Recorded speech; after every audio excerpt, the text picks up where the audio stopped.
It's weird. We don't have music for some reason. I don't know why OBS is doing that. Let me take a look real quick. It's not mandatory, of course. We don't need it the entire time.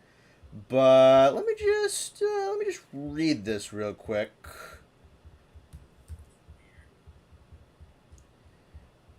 Hope everybody's doing well. I'm gonna see if I can fix this for you. At least fix it for other streams.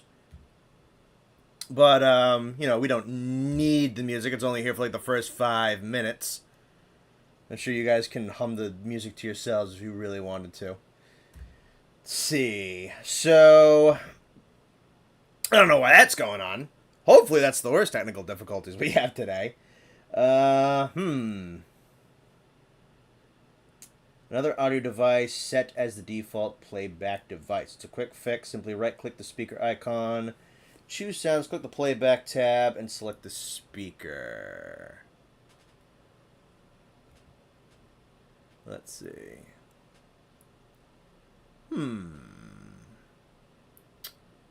I can't hum constantly. As if you don't know what T. Ostra's theme seems like. This sounds like.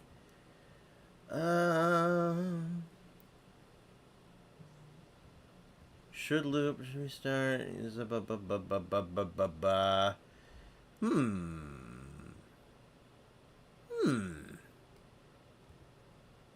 don't know why the music's not playing. That's very weird. It's OBS being stupid again. I apologize about that. But, if I can't get it to work, I guess we'll just kind of go. And fidget around. Yeah, no, it should be there, right there. I don't know why it's not working. I'll join the call in a bit, Connor. Cool. I appreciate that. Hopefully that all sounds fine. Okay. Well, that's annoying. Very annoying. But we'll have to endure, because at least the mic looks like it's working. Properties on that. Right microphone. Yeah, we should be fine in the microphone department. I see that going on OBS. It's a gremlin in my PC. Could be. Yes, the Chiasha theme is very similar to the Mario Odyssey theme. Correct, as always. That sucks. Okay, this might have to be a problem for off-stream. Because, I didn't change anything. And OBS seems to. So, if we don't have music, maybe what we'll do is we're just gonna go right to the game. Yeah. Alright, so let's just break it down from here. So what are we doing today? What is the plan for today? How you doing, everybody? Sorry about the lack of fanfare. That's OBS being dumb. Can't really help it. But what we can help is getting this actual stream going. So, what we got going on for today is we have 9 more hardcores in HR5 that we need to tackle. There's a couple in there that we've already done or already fought. We don't really need to run back. You know, we've already seen them. And I want to get to HR6 pretty bad. It's got a lot of monsters I'm very much dying to fight. So we got 9 we got to go over. A couple of Frontier Originals, and then a couple of Elder Dragons and Young Garuga. So 9 more, which we should totally be able to blitz before midnight. That is not going to take us 6 hours. I think Berukuros Hardcore is going to be the first one in our way.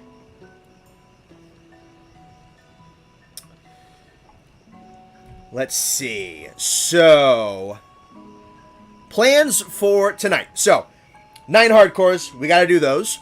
We have a new build that we're going to be running, courtesy of one of our community members. Come on, just get the early crashes over and done with. Just get them done with. So we can move on with our lives. Let me take care of that. Yeah, you're fine. You're starting off the stream with us. Yeah, no, whatever. Hey, no, I'll take it early. instead of in the middle of the quest. That's perfectly fine.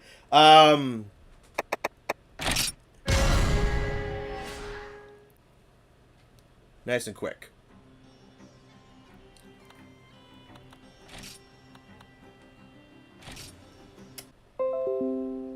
Alright, there's 3 in a row. Sometimes they come in 3s.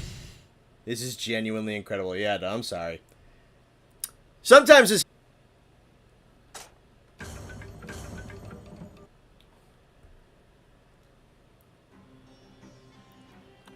I'm glad you guys are so patient with this kind of crap.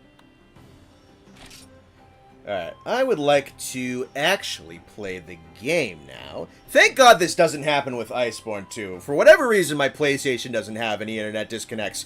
It's just my PC and my laptop. I don't know why. Don't feel too bad. You're fine.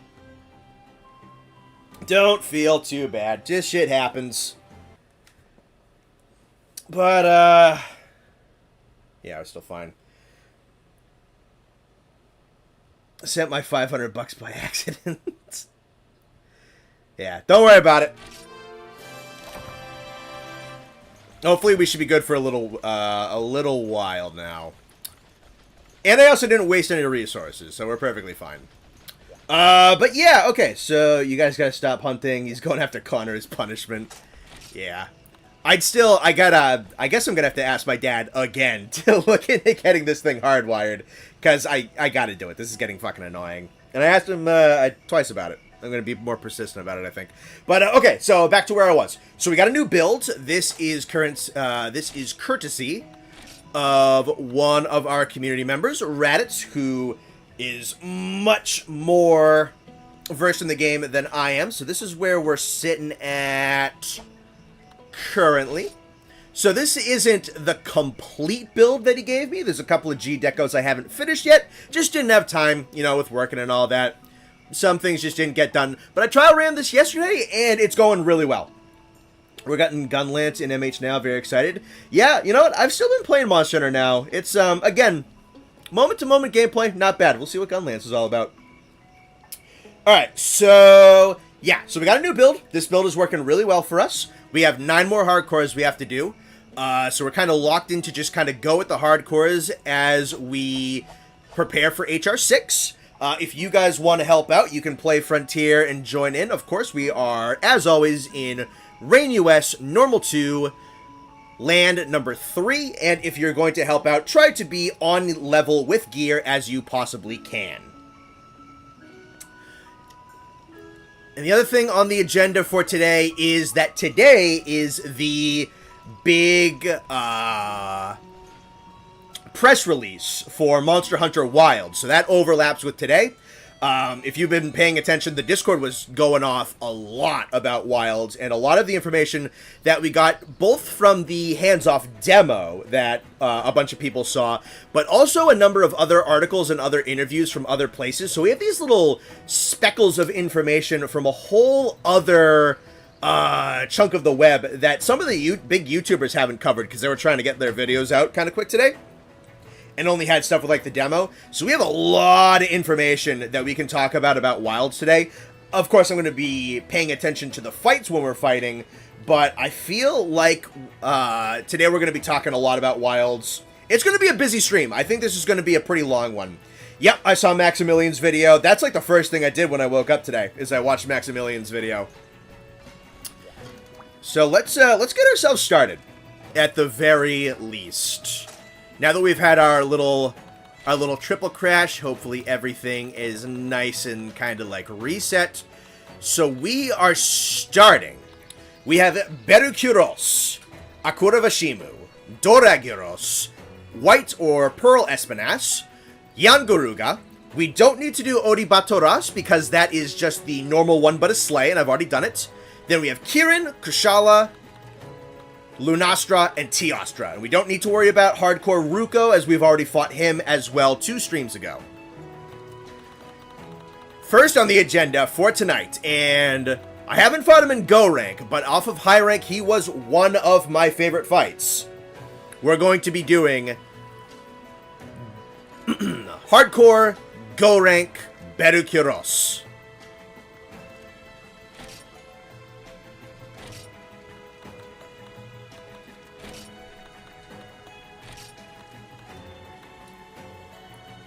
Hopefully, hang on, I'm gonna check my phone real quick. Yeah, okay, so I do have game audio. So it's just the music that wasn't working. Weird. But yeah, alright, so Hardcore Beru is first. Might want to nab paint for this particular one. I'll take Psychos, like, just in case, even though the gorge ain't that big. Yeah. Oh, also, I think I set it to 4, so I'll have followers on. That's perfectly fine. How we doing, Connor? We're doing good today. We got the crashes out, like, nice and early, so that's not bad. I've been looking at Wilds information pretty much all day, so it's been a very cool day. I've been basically just kind of like reading Discord all day. Went for a walk, took the dog out, got some chores done around the house. It's a good day. I'll bring the most shitty-ass build ever. Nice. I'm sorry, I couldn't keep track of the names. What do they look like? Berukyros and Doragyros are the two whip-wielding flying wyverns, and Akura Vashimu is the crystal scorpion. You know your frontier monsters at all. Those are the frontier originals. Everything else is, like, second-generation Elder Dragons and whatnot. What's left in HR5 is only 9 hardcores. That is it. Oh yeah, no, 4 originals, because we also have Pearl Espinass we gotta do.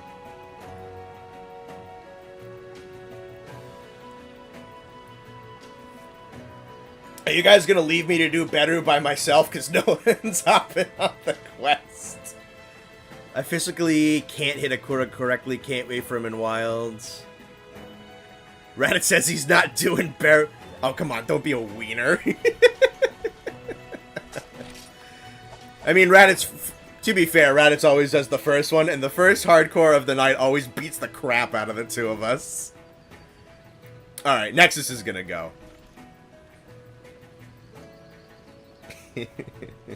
Have been liking the hardcore fights? How different are they? The hardcores, almost across the board, have been very good. I would say the only thing I don't love about the system is some of them have some very exasperated rage multipliers on them, and it's particularly inconsistent, especially how the game is set up now. I bet it was more consistent when these monsters were introduced at their time. But for now, like HR5, you have some hardcores that are introduced, and they have very, very dramatic damage increases, which can be a little annoying, because then you have no idea which ones are going to hit that hard and which ones aren't. I also have a new Hunting Horn follower. I named him Nate.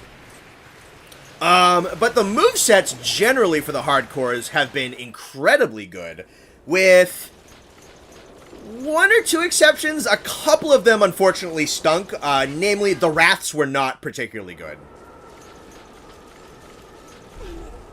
I don't know. He usually spawns... There's our guy. We just started... Yeah, no, we just started. If Raditz doesn't want her to fight this guy, I'm worried. Yeah, maybe Raditz is just a wiener. Who knows?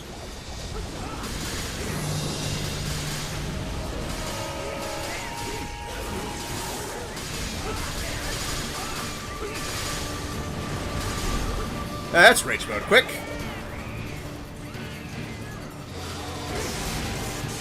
Look at that, beautiful roll.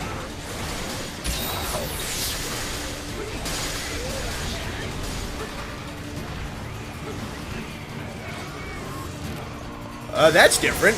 Oh, hello. Very different. Good lord.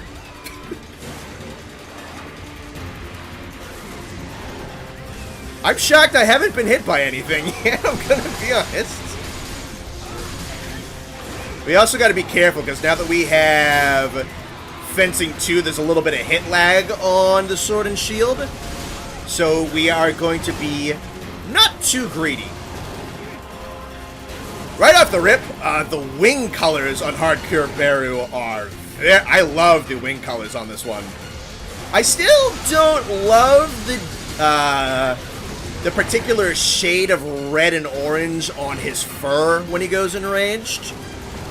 I think he looks better without it, but it's not the worst.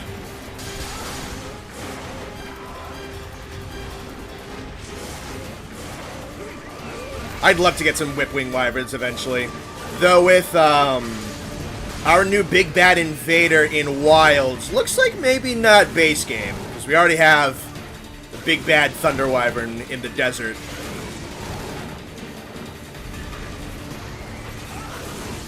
Would have loved to have that tail. Okay, nice. So this is one of the ones that does not have atrociously scaled rage multiplier damage. That was just a very minor attack. Alright, let's spam your shit.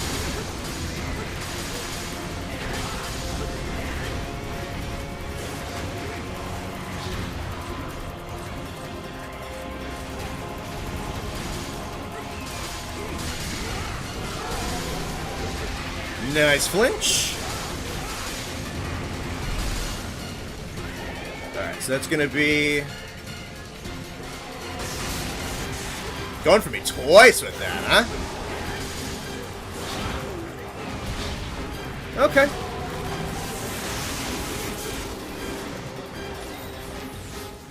Keep the health up just in case.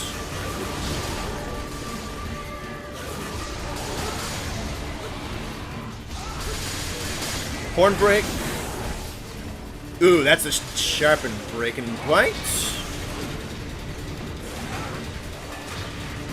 Oh, that's a very cool move.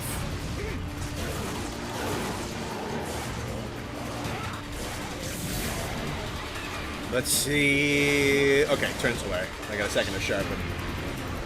Have you ever realized that all of Beru's flying animations and flying attacks are original because it was released before 3rd gen? Yeah, no, I certainly did. He's very proto-Astalos in some ways, but also super unique in others. I'd even like it if he used the whips a little bit more, but he has a couple, definitely more than he had in high rank for whip moves. I generally am a big fan of his moveset.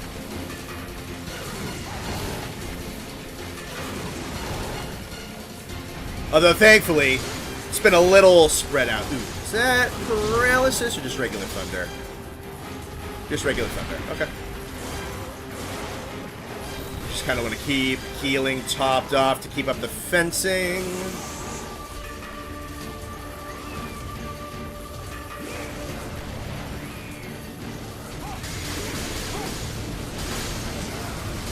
Nice, we're out of range. And that should be leaving. Cool.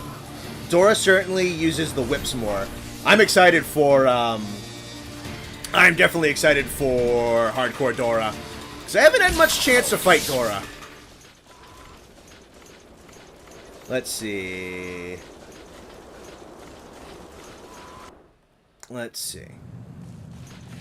Oh, you got people? Yeah, dude, we do have a Frontier call, which is kind of like just like the general hangout call in the community Discord. And we have a lot of people in there who know this game very well. If you have questions, don't attack me when I'm up there, man. Oh, boy.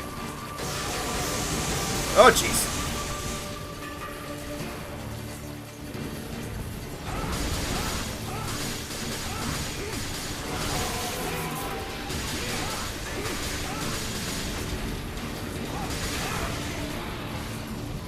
See if I get that tail. Nope.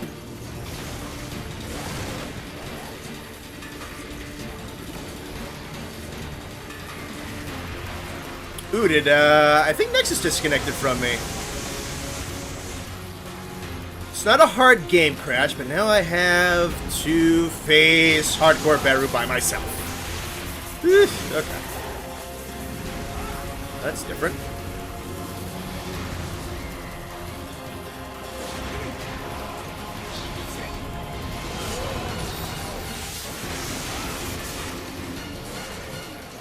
Thankfully, we have Nate the Hunting Horn here to help us out.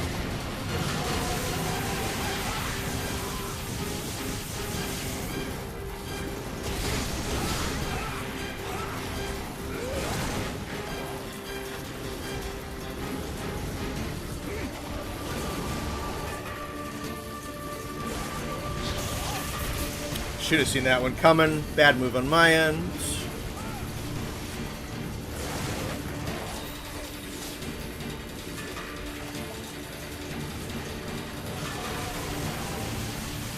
Oh, did I get the, did I get hit by the bite and not notice it? I just saw my sharpness.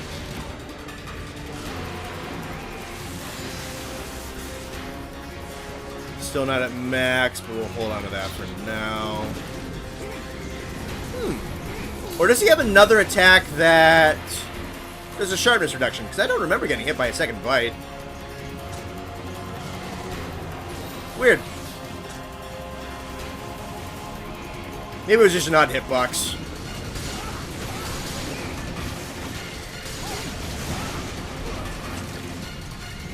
Alright, leaving again. Oh, no he wasn't. Alright, totally my fault on that one. Totally my fault on that one. Bludgeoner maxing. I don't have Bludgeoner on this set. Yeah, the bite lowers the sharpness. I just don't remember getting hit by a second bite. I saw my that my sharpness decreased. I'm like, oh, that's just a regular thing. I totally thought he was leaving. That's good. Alright, let's restock while we have this opportunity. I was actually just about to do this before I exploded. So let's take the opportunity. Should have thought faster. I thought he was leaving, man. His fur didn't change color until he was already up in the air. I doubt I am the first person to ever get caught by that. I feel like that is intentionally deceptive. There we go. Nate cannot play Hunting Horn yet. He has to finish music school. Can't wait to see what the Railgun Wyvern does. Apparently, he's super sick.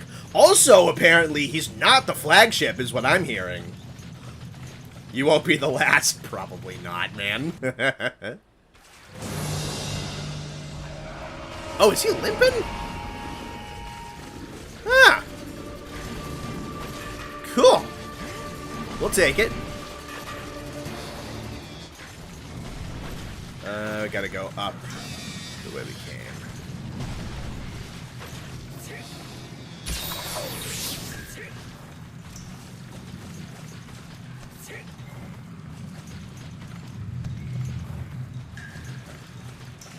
Can I not go up this way? Or am I pulling around the wrong direction? It's this way. He's not the flagship with those... That's what I'm hearing at the very least, is that he's not the guy. That is what I've been told.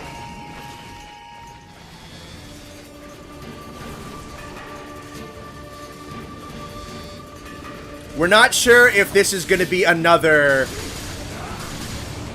conjoined flagship type of thing, like Generations again.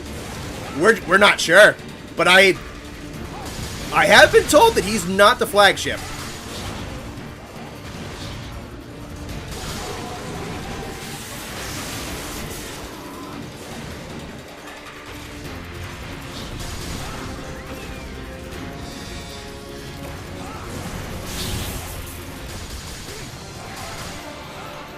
Nicely done.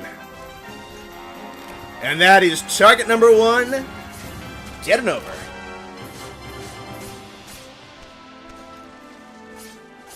Kind of makes sense. The Railgun Wyvern doesn't really feel like a flagship.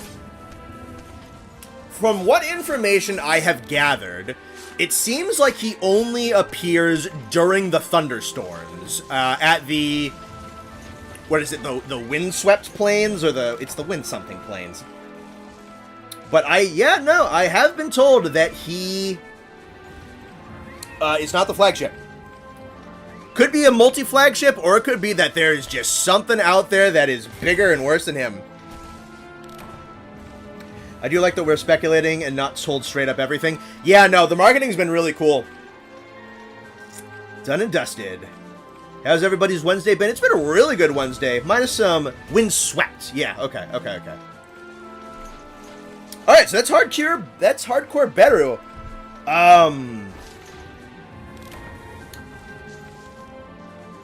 I just still, like, really love this monster. Bear is really cool. I like this guy a lot. Bear is a lot of fun. Definitely crafty. Definitely tricky. And the surprise, I'm gonna leave, nah, fuck you, I'm going in rage and I'm gonna kill you. That's a lot of fun. And I rolled it the first time you did it today, too. That was sick. Let's see. Durumbros is a funny guy. But no good, man. Yeah. Thought it was Windward or Wind... I don't know. What else do we know? You don't know what? We just got disconnected. Don't worry about it, Nexus. This happened to me playing with the guys last night. That is a rain issue of people just getting disconnected from one another. Rain has its own jank, and I have my own jank, and yet still, we over here at CR-Volcanic have a good old time. We ain't gonna let a couple of technical difficulties ruin our stuff. Let's see. So much news shadow dropped in the past 24 hours. Sad they didn't fix World Solo cutscene issue. That's an interesting one, right? Because it's not the same, but it's not that different. So we only can really speculate right now. You're the first to have that happen. You just died for me. Yeah. This happened to me last night. But, Windward Plains. Okay. So, with the cutscene thing, because this is an interesting thing to think about and to talk about, they mostly fixed it from what I heard. So, it doesn't sound like we have any hard confirmation exactly 100% how it's going to work. But this is what I'm thinking. Because we do know that the cutscenes themselves are still going to be single player. So, that's still obnoxious. But they talked about the fact that they're going to try and do it better. They're going to try and have it so... The phrasing was weird, that they were going to try and have a system so that people were still around and kind of loaded together and be much, much easier. The way I'm thinking it might work, because we know now that the village seems to be in the midst and part of the Windward Plains. So it is seamless to leave the hub and go out into the map. Seamless, no loading screen. What I think might happen... Leave the land and come back if you can't see Connor. Yeah. What I think might happen is, you know, your load up, you're pre-designated to go on what would be assigned quests from worlds. You have that loaded up and you have it ready to go. And either the other players are locked out from jumping into the Windward Plains after you, and they just have to wait to the cutscene, and then they just can go, boom, right in seamlessly, no loading screen, out into the plains. Or there will be some kind of, like, invisible wall area of denial for the other players. So you can be out there in the world. They can be out there, too. The cutscene drops, and then they can come cutting in. Because from the sound of it, the village is just a part of the plains. There's no loading screen. There's no seamless... It's nothing. You take the quest, you hop on the sacred, and then you just go out there. I'm confused why they tried to do it again.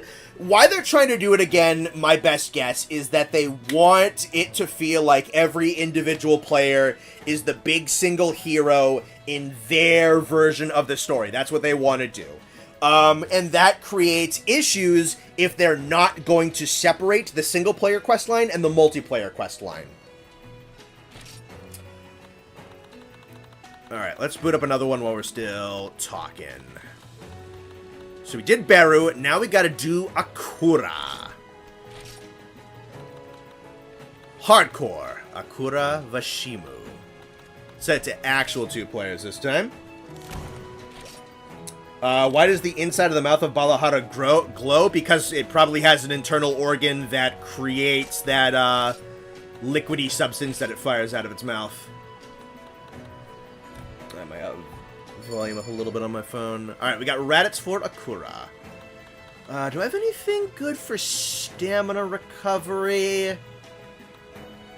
Have fun with Scorpion. I do no damage. Oh yeah, because you go strictly gunner.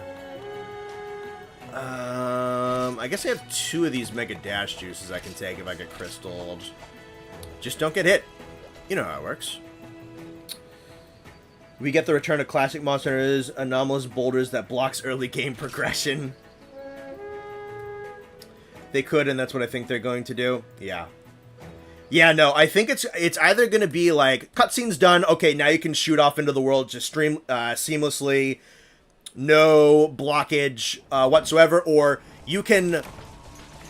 Ah, fuck, I forgot hot drinks. Shit. So it's either going to be that, or it's going to be... You can be out in the Windward Plains doing your shit. And then like the cutscene goes down, and then you can go like right to your buddy, or just wait at the area of denial. I think it's going to be one of those. Area of the Nile? Yep, the area of the Nile.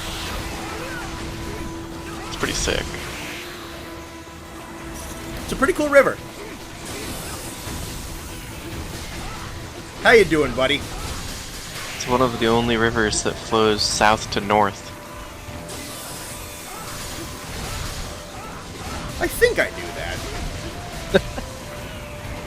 That is a weird little tidbit. Yeah, really random, but... More weird that it's like... a rare occurrence. Yeah.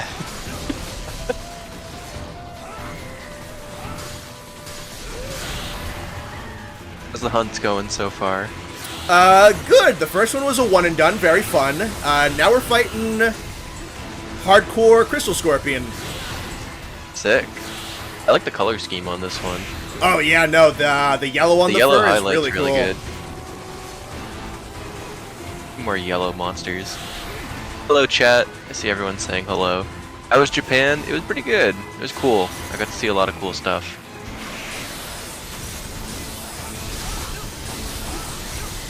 Hello, my brother. You are not my brother. I cannot stress that enough. You do not have my brother's username. I know my brother's username. You're not even close.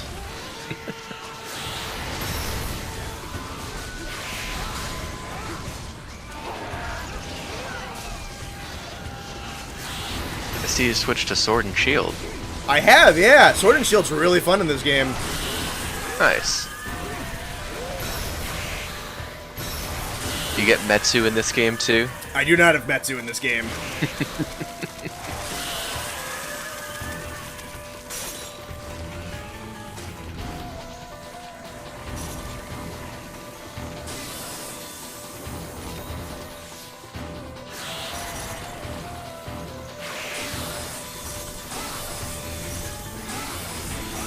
What's the crystal status it's giving you? Okay, so get ready for this. Crystal takes your stamina completely to 0, or to minimum stamina possible, automatically. Can't avoid it. It then covers you in crystals, kind of like Snowman and Mudblight, where you can't draw your weapon and anything, you have limited movement. And then, really? It covers you up in crystals, and if you don't shake it off or don't get hit, the crystal explodes like Blast Blight. That's crazy. So, it is... That's it does so over the top and unnecessary. It's really it's really unnecessary. It's a total dick-ass status effect.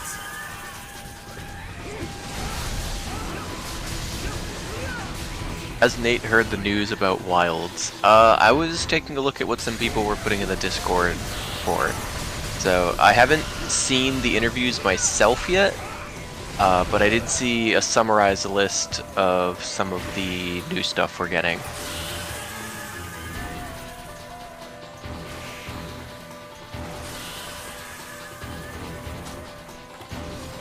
So far, it seems really cool. I'm even more excited than I was just based off of the trailers, so I think the only thing that worries me is there's a lot of new in this game. And not that that's a bad thing, but it's gonna come down to a question of execution. Oh yeah. Because like new is good, or new is not necessarily bad, but too much new and they're gonna start stepping on their own toes, and I don't want that. Yeah. I'm not against new content. I'm not against new ideas, new things you can do. Obviously, a lot of the games are different from one another. It's not something... This isn't out of the realm of possibility of what they've done before. They always introduce new things. It's just going to be a question of, we have seen so much new so far. Is it going to work well together? Because obviously you look at something like jumping attacks, and jumping attacks were new in 4 Ultimate. And at this point, they've been around for 2 full generations of Monster Hunter. So 4 games, 4 main series titles. They've refined jumping attacks. They know it works now. They know it works well. So just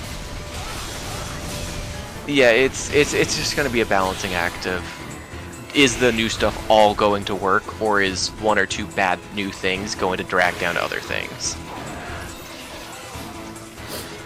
I think balancing in this game is going to be very tricky. Because, yeah, for sure. Base game Rise was not very good about balancing the monsters to the player options. And that was... That's a good way to put it, yeah. Yeah, that was a big downside to the original Rise. Sunbreak compensated for stuff a lot better. But I feel like, you know, because of, like, COVID and everything, that they just didn't really have the time to balance the monsters around the wire bugs and the palamutes and the switch skills and whatnot and all that. It made a very easy game to just kind of blitz. Yeah, for sure. I saw your video you put up a day or 2 ago about your thoughts about the trailers, and I absolutely agree on the Sacred potentially being just absurdly broken. If they do it wrong, yeah. Yeah, it's strong. What they've showed us is strong. It's how strong is it going to be? How consistent is it going to be? Is the question. So,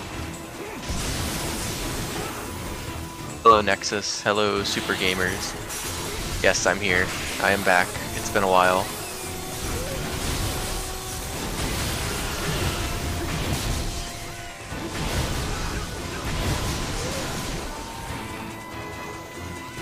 Yeah, I think the best thing for the Sacred is going to be minimum to no iframes, and for a lot of like the really good options, it has to walk. I feel like if I was in charge of balancing it, that's what I would do.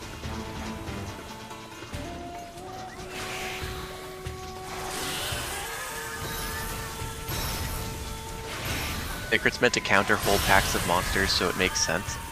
Yeah, like I said, it's gonna come down to a question of execution. They're trying so much unprecedented ideas in this game, and that's not necessarily a bad thing. It just makes it harder for them to balance their own ideas against one another. Yeah, they don't have the years of precedent. They don't have the years of play testing like they do for other mechanics. I'm not saying new ideas are bad. I'm saying that it's going to come down to how they're balanced, and that's hard. I think it is. It's hard for a new game. I think it is perfectly sensible to be apprehensive, within reason. I think, because I think the other thing that this game has over Rise is that it's not being developed, at least the bulk of it, over the course of the fucking pandemic. And I think that's definitely one thing, is like, they needed to get Rise out. Rise, especially base game, was not done. Plus, they've taken an extra year of development time. Oh yeah, this is the longest development cycle they've had by a mile. Yeah, they're doing their homework. I trust them to know what they're doing and make an incredible game. But we don't know it's going to be incredible until we play it. So. Yeah. I see someone asking in chat if we could guarantee a monster not... Oh, wait. If you can guarantee a returning monster that wasn't in 5th gen, which one would it be? That wasn't in 5th gen. There's so many, Yeah. honestly.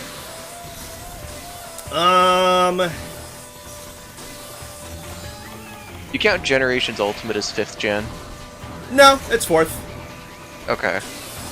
I was just gonna say, I really don't know the roster of Generations Ultimate off the top of my head, but I'd love to see Giganox come back. I'd love to see Genmaron come back. I'd love to see Korapeko come back. I'm a big 3rd generation fan, personally, but there's so many good options. There's so many. I'm a big advocate for like mid-game monsters. So something like Korapeko, something like Naharala, something like Alfestio.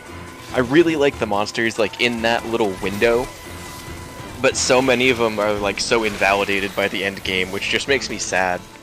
I know I've talked about this on stream before, but I really want a reason for mid-game armor and lower or like early game armor to still be relevant in the end game. That would make me happy. What world and land? Rain US, Normal 2, Land 3. Do you have a choice for returning monster?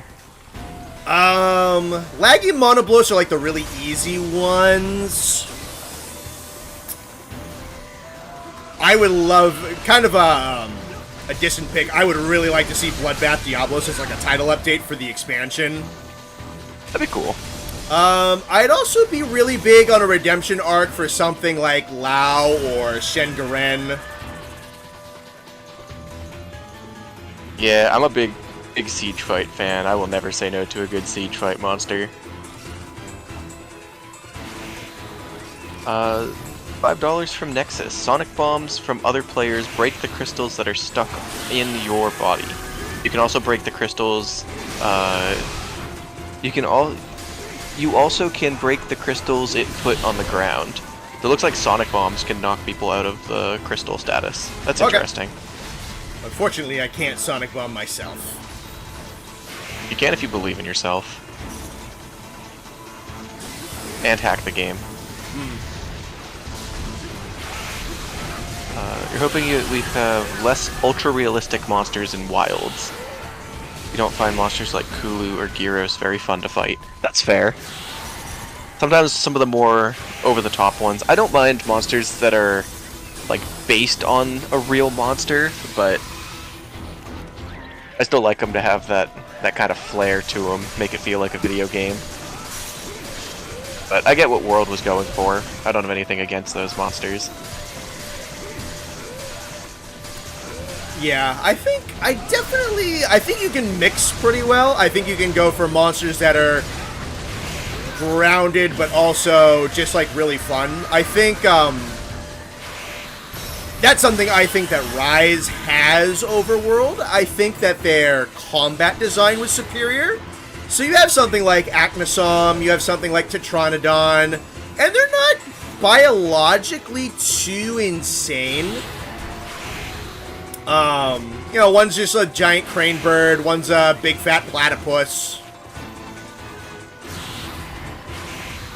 I actually really like that a lot of the Rise monsters were based off of just creatures from Japanese mythology. Yeah. I think that was a really cool way to do monster design.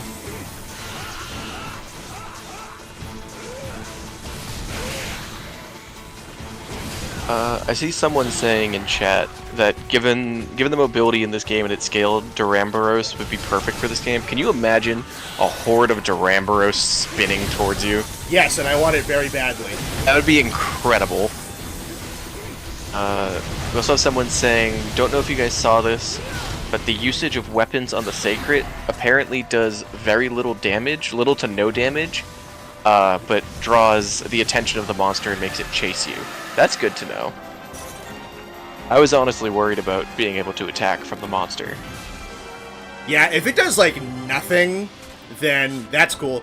That was something we kind of picked up on, is that it seemed like... hey, nice. Yeah, it seemed like when they were, like, running around on the Sacred, but they were firing the gun lances, it kind of looked like, they could only... if they were running with the Sacred, they could really only hip fire, and it was really all over the place. But if they slowed the Sacred down, then they could actually kind of aim. And if the damage is kind of, like, piddly, not all that much, like, that's a really good way to balance it.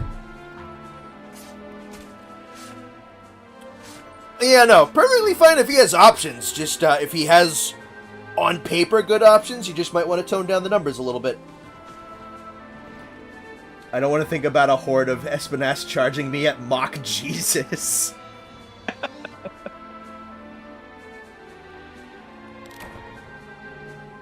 Hot take. Something I really kind of want back in Wilds compared to other games, because we haven't had this since Try.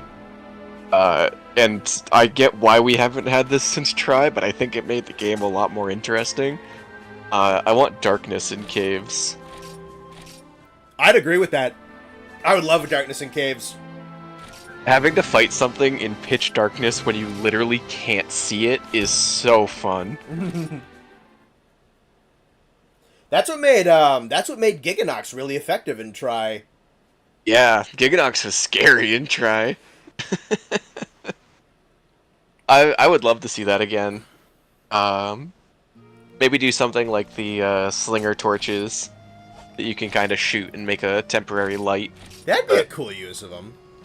I would really love to see dark caves come back. Just, some monsters are so much scarier when you can't see them.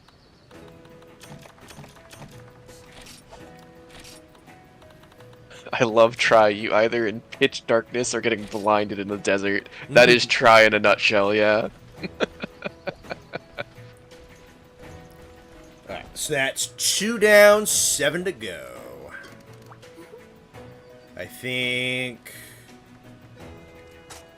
I'm gonna want lightning for this next one, because the next one is dragon type that lives out in the ice, so I don't think a dragon and ice sword and shield is gonna do me very well. I did see that they like kind of announced that mantles are coming back. Yeah, I'm pretty excited about that. So I really like mantles. We know for a fact that Gilly is in the game. That is the most that we know. I'm a big advocate for the mantles that don't necessarily affect combat. Yeah, it'd be So, nice. like, I would be perfectly fine if we don't get, like, temporal back. Yeah, I mean, there's a very obvious strength in something like Temporal and Rocksteady, but I think the game is more interesting when you build the environment around something like the Gilly Mantle or the Glider Mantle. Mm-hmm. I think I've talked about this before, I would love to see more mantles for use in specific environmental landscapes.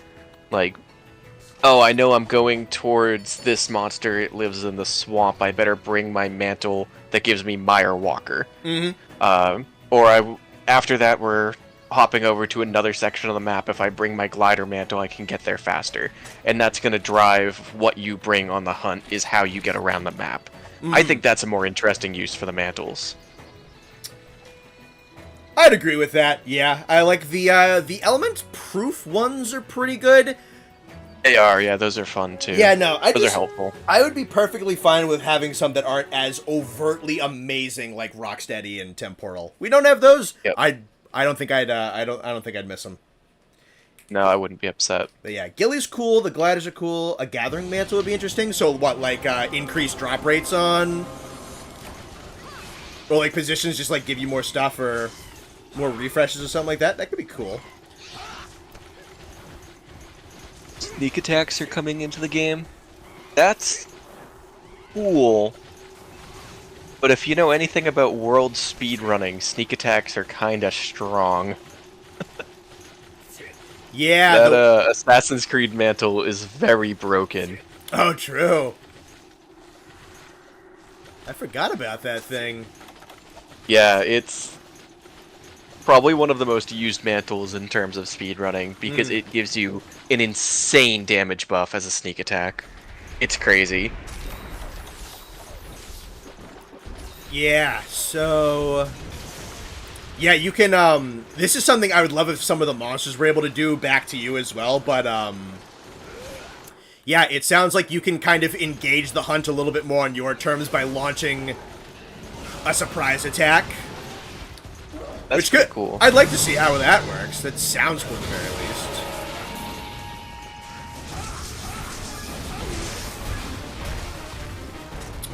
And then I would love to see if they could reverse that, like if they had monsters like a Giganox, like a Nargacuga, that like actively stalk you and track you down, and sometimes they'll engage the fight before you're ready. I think that would be so cool.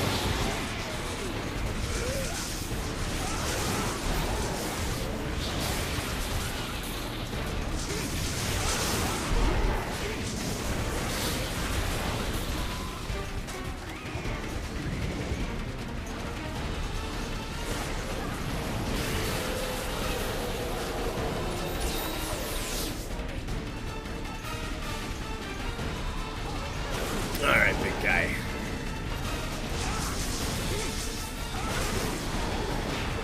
I see some people talking about it. Did they say much about the focus mode? We have a little bit more information, yeah. So it sounds very odd. I feel like it's something that's gonna make a lot more sense once we actually get a chance to see it. But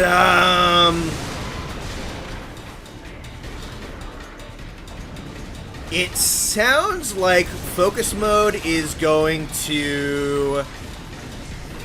I still am not entirely sure if it's triggered after you get the weak points, or if it is in service of creating the weak points, how related they are. I know that it's like a stance you can take where I don't know if it has direct lock-on, but it sounds like there's a bit of a targeting reticle to it. So you'll be able to more accurately, like, figure out where you want to hit the monster or whatnot. It might just, yeah, it might just be like a targeting. I'm still not entirely sure. I'm still really not entirely sure how it works. I don't know if it's like an aiming camera, or if it is a kind of like a Dark Souls-y kind of magnet lock-on. It sounds like a very odd mechanic. Interesting. I'm definitely gonna use it, but I don't want it to be as mandatory as Clutch Claw was. It definitely does not sound like it's that. That's good. Ah, shoot. Yeah, we do not have Clutch Claw. And we don't have anything that sounds like it is as intrusive as Clutch Claw. And like the actual like weak point creating tenderizing gimmick, I believe, comes from just persistent damage on a singular area, rather than something that you can automatically do with a couple of inputs. So I think that's what focus mode is going to lead into, is like, oh, we want to like wound up, like we're starting to do damage on the hind leg, or we really want to get the face break or whatnot. So we have like this little aiming reticle that we can use in the midst of combat to kind of direct attacks a little bit closer towards the face, or towards the leg, or towards the claws, you know, towards something that you want to break deliberately, something like that. And you use that, and you use it to, like, more consistently be able to utilize the wounding mechanic. That is my current read of it. So it seems a lot more built up and a lot more naturalistic and a lot more like actual effort put in than the way that Clutch Claw works. It seems like Clutch Claw E with a lot more steps. Interesting.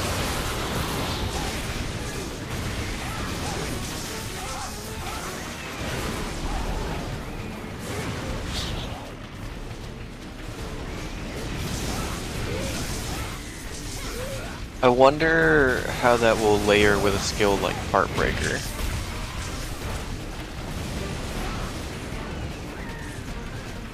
I wonder with new mechanics if we'll see the removal of any existing armor skills. It's an interesting question. I really don't know.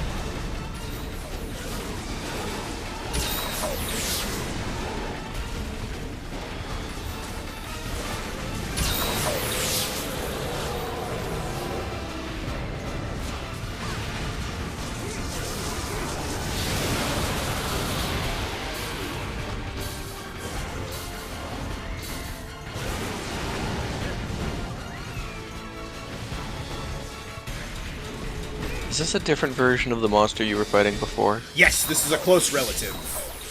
Okay. I know there's a few whiptail wyverns. Yeah. I wasn't sure.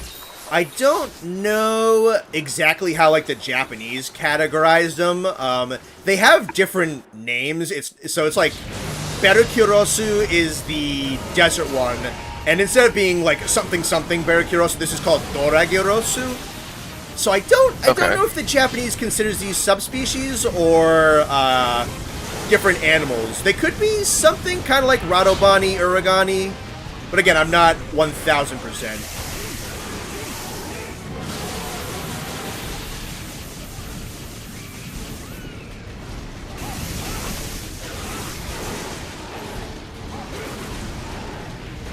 Nate, see the skit I put in art posting last night. I gotta be honest, homie, I really don't read the Discord very often, so no, I have not seen that. I'll have to show it to you. I might pull it up on this, actually. Okay. Because, it's a stream clip, and he did a really good job.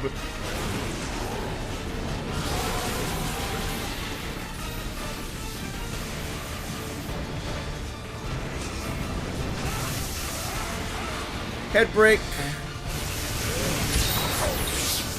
They stated that building for multiple weapons will get easier as you progress through the game. That's pretty cool. That makes me happy. Because Rise sucks about that.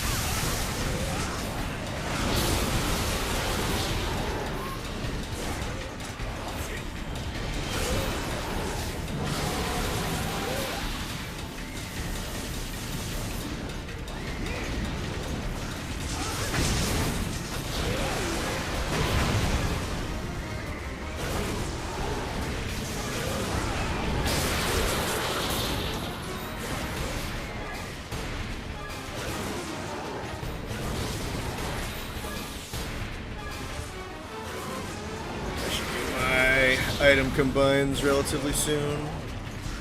So how are you guys doing, chat? I haven't been here in a while. I know a lot of you were gearing up for finals last time I was here, so I hope your finals went well. Yeah, we should be officially out of that season now. I'd assume so. Maybe some late finishers, but I imagine it's 95% of people would be done with school at this point. It's also going to depend on, like, state and everything. Not everything works exactly the same as ours. I don't even think ours is done yet, honestly. I still hit traffic on my way to work. Yeah.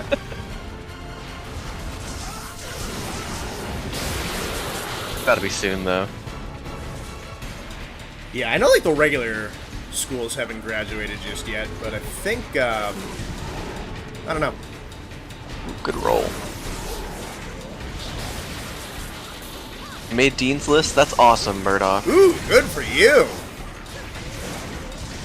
That's fantastic.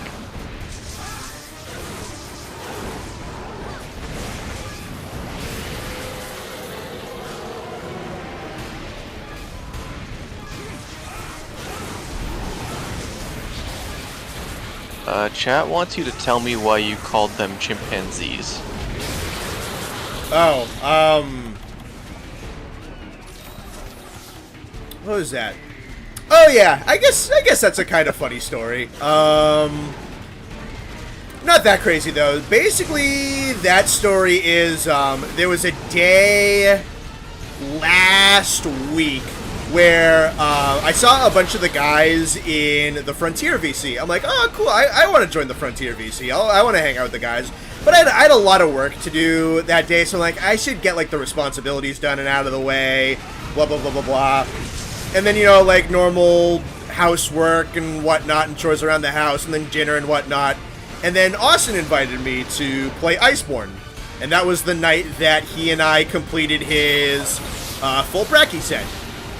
Oh, nice. So I did that. We played for like 3 hours. And I saw, like, I kept checking the VC. And checking the VC. And checking the VC. Like, all day. I'm like, are there still people there? I'll join in. I don't have time. There's still people there? I don't have time. I don't have time. And they were on there since like 10 in the morning. And then I got off call with Austin at around 11:30. And most of the same people were still there. So I'm like, I'll say something funny. So I hopped in the VC as they were in the middle or whatever, and I'm like, are you fucking baboons still in here? I've seen you people in here for like 13 fucking hours. And they thought that was funny. It sounds like they deserve it, honestly. Yeah, they're funny. Yeah, I've only been able to hop into that call a couple of times, but it's always been a good time. Yeah, I was in there. There has to be a lot of people sometimes. It can be a little much. I was hanging out with them last time. We got like 12 people in the 12 people in the VC. Nice. Little chaotic, but still fun. They're good people. I like them a lot. There's also... I'm glad you have such a nice community here. Yeah. Everyone's great. They're goobers, but they're good people, so I'm happy about that. You can say the same about us. True. Very brain rotty sometimes.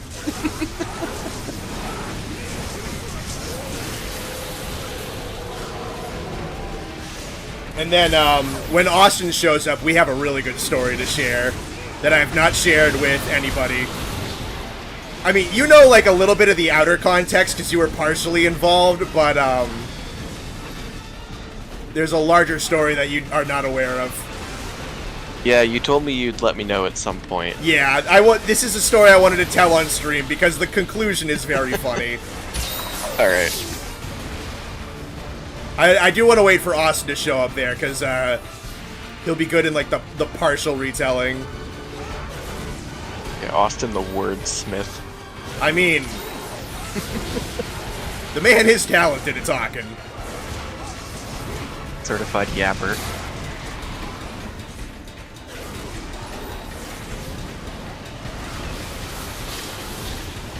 That was a weird hitbox, but alright.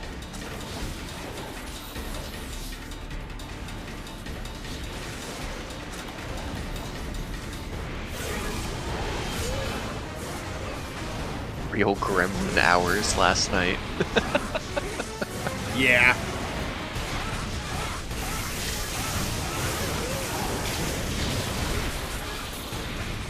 Has anyone played the Thousand Year Door remake yet? I want to pick it up this weekend. Gotcha. I'm excited to play it. I've never actually played Thousand Year Door. It's on my list. I do want to replay it. Actually, again. doesn't the Stories remake come out this week? Yeah, I think it does, yeah. Or, well, remaster, but yeah, same difference. Yeah, June 14th. Nice. Comes out Friday. Yeah, we're gonna have to, I'm gonna have to play it, because I have not touched the Stories games yet. Neither of them. The first one was coming out when I was, like, really not, might have been before I had if you had my a 3DS at that point. I might not have. Yeah, Stories Remaster. Both games are getting remastered and re-released. Both games are? The Stories games? Yeah. They're both getting re-released. I didn't know Stories 2 was also. Stories 2 just came out, like, a couple years ago. It's not getting so much it's more just getting a port than a remaster. I think... Come on back. There you go. Just give it a second. There it is. Alright, we're gonna wait and see if there's a third one real quick. Stream did crash, unfortunately. Yeah, no. We should be fine. We should be fine. I'm gonna give it, like, I'm gonna give it a second just to see if there's a third. Because sometimes it comes along in groups of 3. Connor's just having some internet issues. Yeah, no, I need to... I gotta fucking get this thing hardwired. I'm still gonna count that as a dub on against Dora. I don't have to run that back. That's fine. That's fucking obnoxious, though. Do I still get the carves? Because it seems to, like, keep everything pretty instantaneously. I'm just gonna give it, like, 2 more minutes before I start to boot everything back up. Just in case, because sometimes these crashes come in 3s. A dub is a dub? Yeah, no, that was a dub. If I gotta run back and... I mean, that's even the nice thing, too, with the hardcores, or at least even, like, the Gal monsters in general, is that they have these, like, packaged together, like, group mats. So, like, I didn't even lose out on, like, exclusive Dora parts. They're fine. Do the hardcores have armor, or are they like the Risen Apexes? So they don't have their own armors. They have their own rare drops. And those rare drops are used for higher level upgrades on Gao armor sets. And those higher level upgrades on those armor sets can give you better slots and better skills. Alright, we have no third crash. So we are just going to load in proper. We should be fine on this end. Okay, so Beru, Akuravashimu, and Dora are hardcore drops. Okay. Yeah, they have their own specific drops, and I didn't even get that one, so we're fine. Yeah. HC also get new moves and look a little different. Yeah, they're definitely a step above the Apexes, and they're also better because they're not derivative. And they have typically more interesting designs. What do we have next? So, Pearl Espinas is next. I don't know what your... Nate's just getting a snack. So next is Pearl or White Espinas, then Yangaruga, then Kieran. Kieran is number 3 in this order. Nate will be right back. He's just getting a snack. I was talking about it in the Discord earlier, but does maybe one else really want an elk deer monster? Those things can be vicious. They could turn an elk deer into something cool. I mean, like, Bonboro is basically a brute wyvern elk. We're missing out on SB. That's too bad. Try and get a hammer next quest. Okay. So. Where did Nate go? Damn, dude, I'm right here. Yeah, dude, he's been here the whole time. Talking the whole time. You're not. Do you guys not hear me? You're not paying attention to Nate? What the hell? Gonna make him cry. Pearl Espinas. That sounds cool for White. Pearl is the name that I keep hearing from like fans of the game. I know like the in-game name is White Espinas. Right, let's take... We're definitely going to want antes. We don't need paintballs. We don't need hot drinks. We don't need psychos. Antidotes, definitely.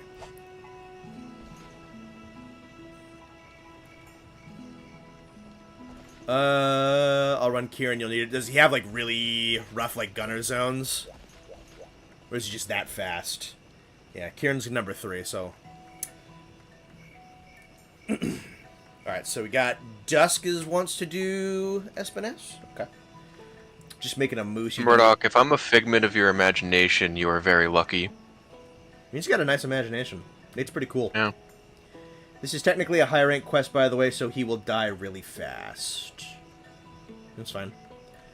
We don't want this to go too long because we want to hit HR6 monsters before midnight rolls around anyway. Just make a moose. You don't even need to change anything about it to put it in the game. True. That's really good.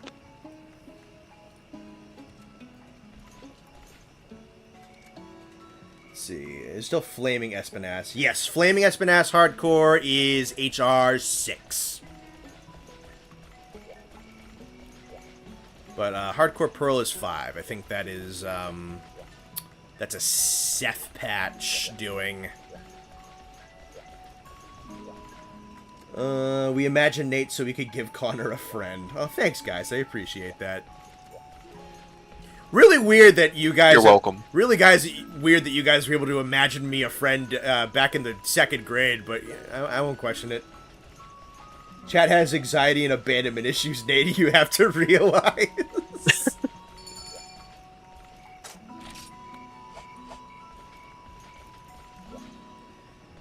Me being imaginary explains why you rejected me at first. Kieran and Kashala were the first Go dragons to be added. They got 2 new weapons each. Kieran's longsword is a Frontier Classic. Cool. Cool. I made this set just for Espinasse. Alright, no box. We just run right in. There he is, sleeping. Oh, jeez, those spikes are gnarly. Holy.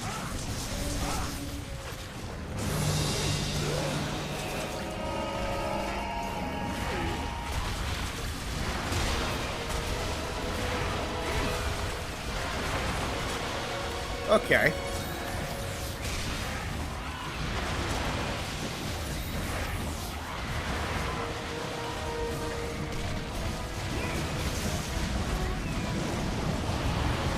Realistically, you could just put a moose skin on a Barrett.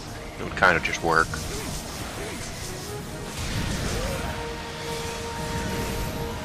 Make it like leaves and shit instead of mud.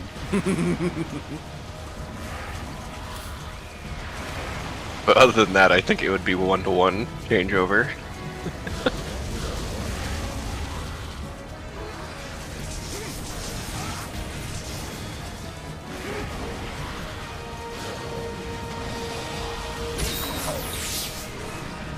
Just being wary of the combos for now.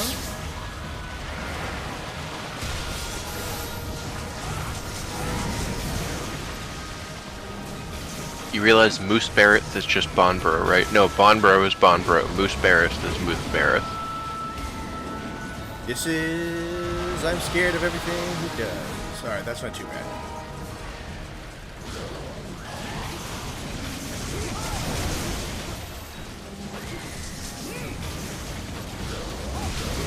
Three. No exaggeration on that combo.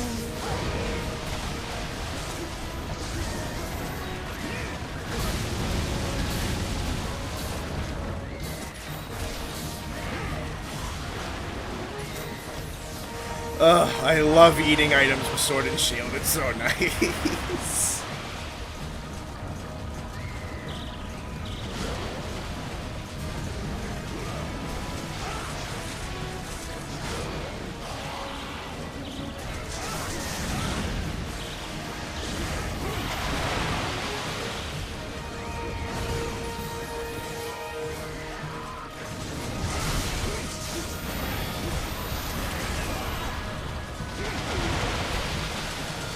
Ow.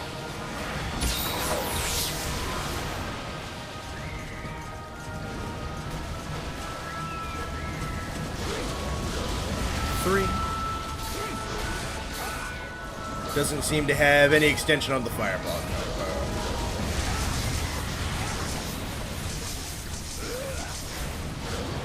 That's a wing broken. The hell is Shengaren's L is super good. I don't know.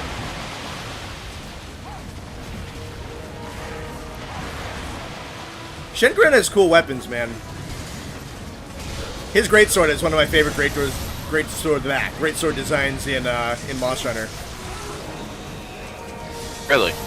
Yeah, he's got a really cool greatsword. If you watch the online video I did, the dude who played almost exclusively ran that greatsword, and it's just like the normal mainline Shengaren greatsword, and it's really good looking. Looking it up so I can see what it looks like. Wow.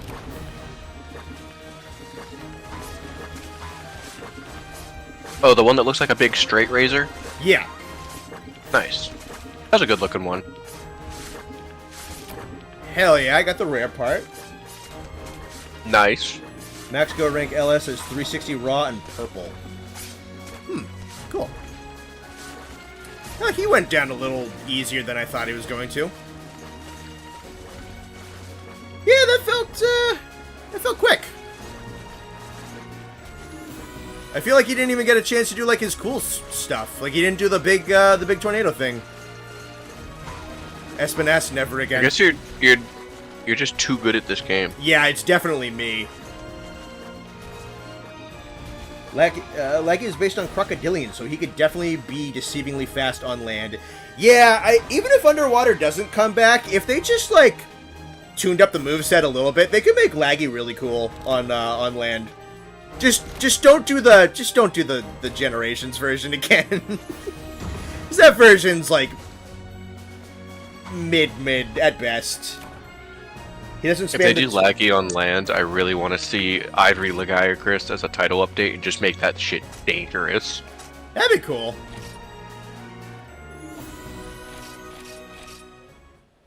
If Pearl is a larger horn, how small is standard Espinasse horn? As big as it is, I don't know. Pretty average. Pretty average, yeah. Someone would even say huge. Absolute defense was saving your ass? Okay. Yeah, I don't know if, someone on that group was, like, really OP, or if, HR5 White Espinasse just does not have a ton of health. That was quick. What we need is, Land Conquest Legiacris would be really fun.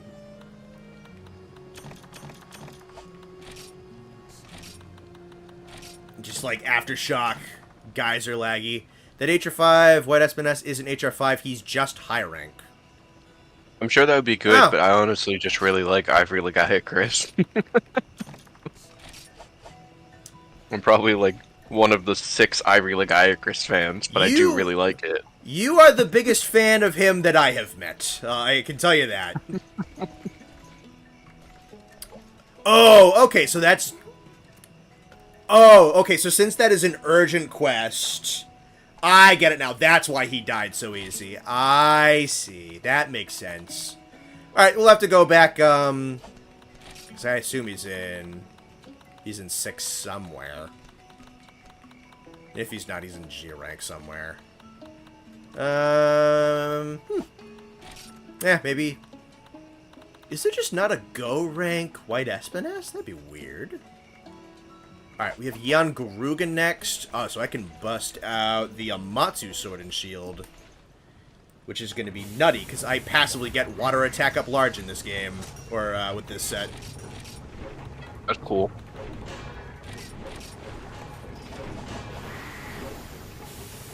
What are they saying? There's no rare species White Espinasse in HR... That's really weird. So we don't have, like, a really cool Pearl Espinasse until G rank. That's a little sad. I really like that one.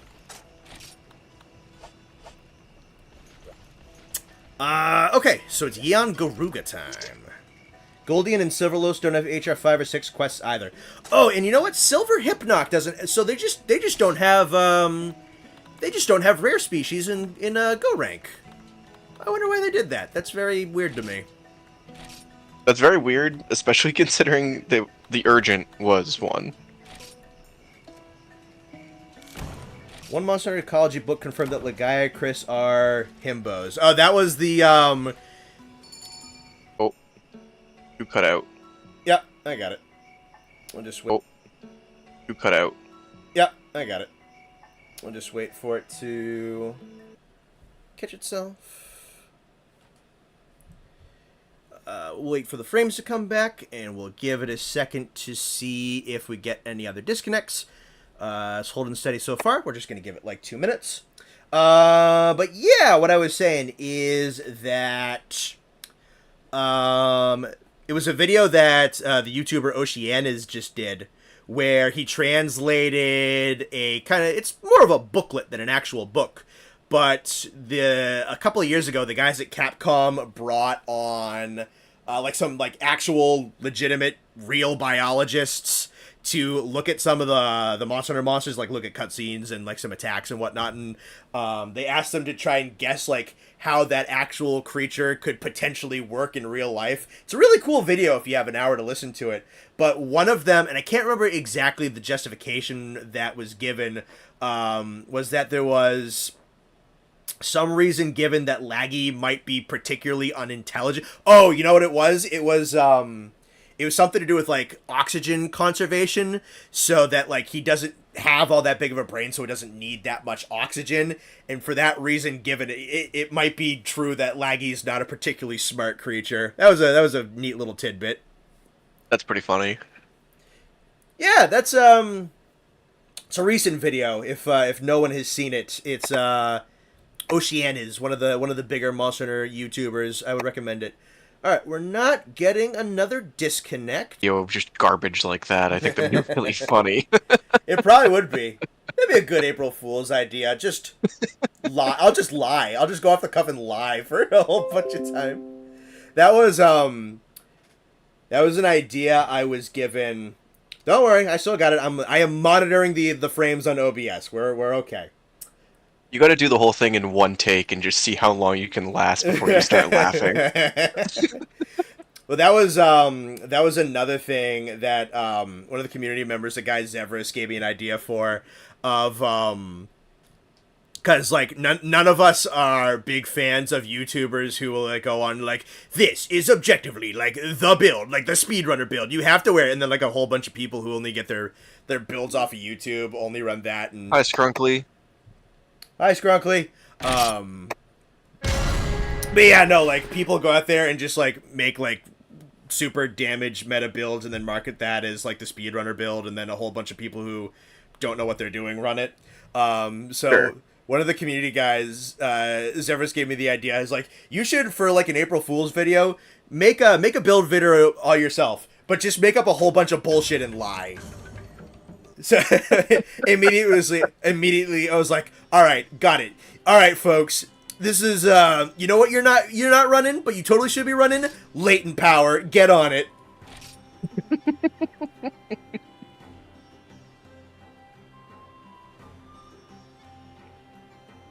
No, but that'd be good. Just make up What do you mean you're not running Grill Master? Get on it. What, do you not want maxed out stamina all the time? You know it's integral for Charge Blade, right? Fucking idiot.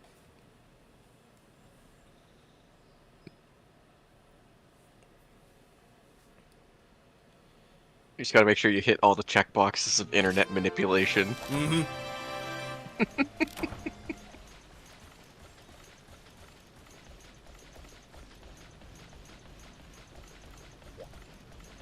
Okie dokie. So, oh, you know, I might still want antidotes because of the backflip. And it's probably going to be the jungle, so I'll bring psychos and paintballs. Just in case. Pays to be prepared. Bro isn't running Scoutfly power up.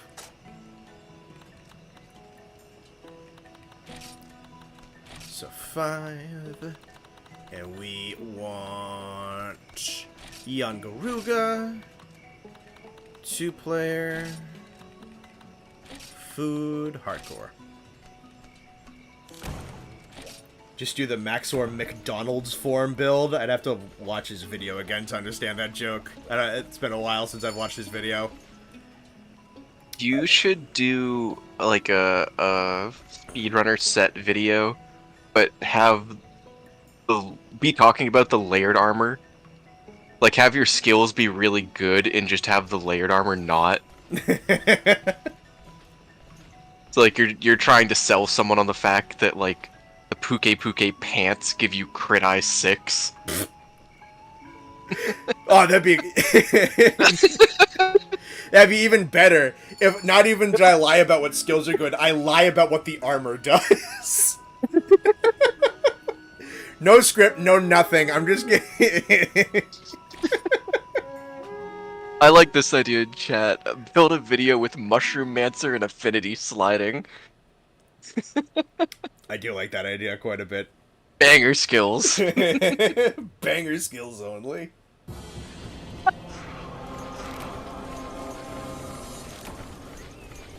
Go out of my way to like edit it really obnoxiously. Do like the ADHD editing. Well, you know, it's just gonna be me.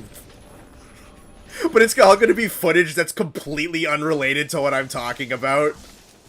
You need a 30-second Allier intro and Subway Surfers running on the corner of the screen for the entire thing. That would be the best thing in the world if I commissioned someone to make me like an old, like 2010 animated dubstep YouTube intro, and I pay like for one video. And I pay like $400 for it.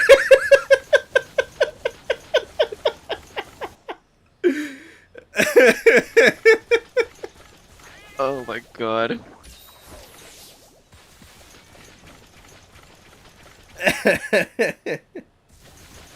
Add in some crawling speed just for the heck of it.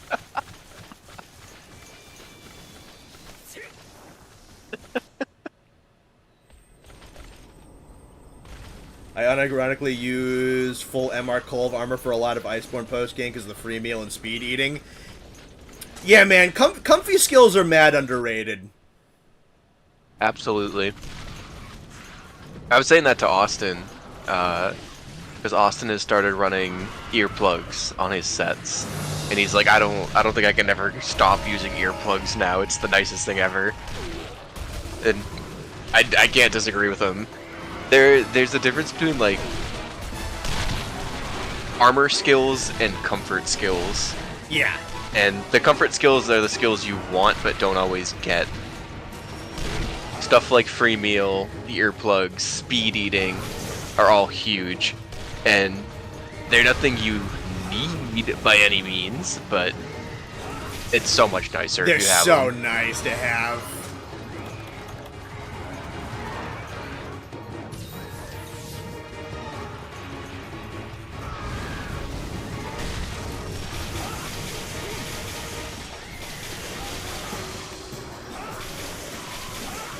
Actually, I'm a pretty big advocate for Stamina Surge, personally, as my my comfort skill. I like Stamina Surge a lot, especially when you're running Maximum Might. Oh yeah. It's so nice. Is Part Breaker considered a comfort skill? I wouldn't say so, honestly. I think it kinda toes the line. Yeah, I can see why people would agree with you, but I don't. I definitely see that as more I'm trying to get something out of this skill. Oh, my buddy got incinerated. Like, that's a skill I build for, not a skill I just build in if I have space. Yeah, because with some monsters, it's very helpful.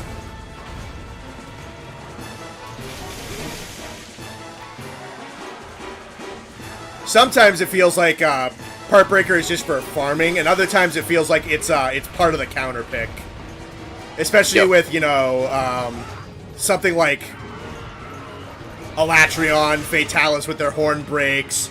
Barrioth is kind of a good one.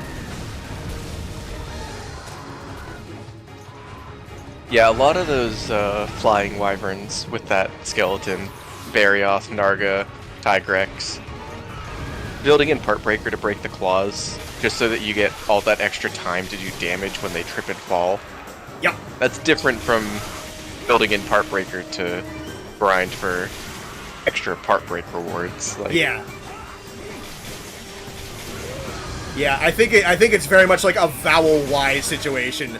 Sometimes it's a combat skill. Sometimes it's just like an ease of Part Break skill.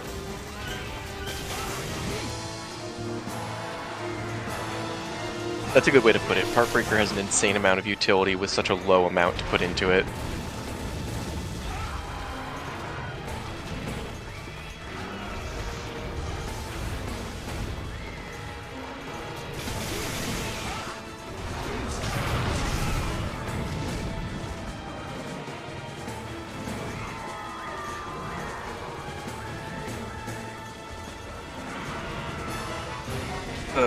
Regular Yangaruga?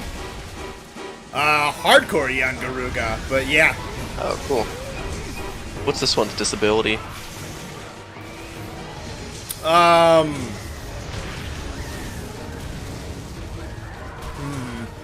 Fetal alcohol syndrome. Jesus Christ. I wonder if anybody else has caught the Easter egg in the online video. I doubt it, but I hope so. Oh, jeez, that's a lot of damage. Any intentions of doing a future MH Stories playthrough? Likely, I just need to find time. Because we're doing World Iceborne and we're doing Frontier, so...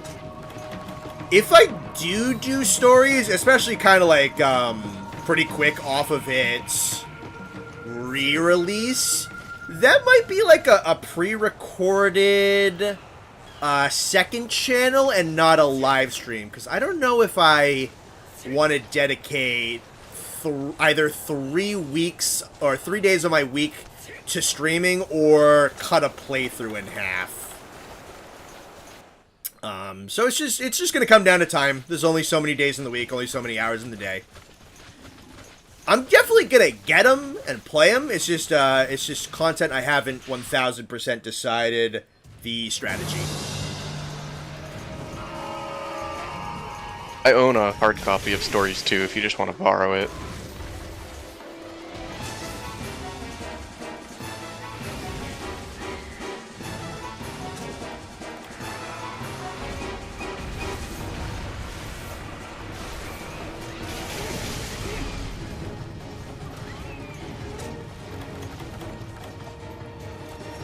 HC on Garuga doesn't do around the world like HC Kutku does.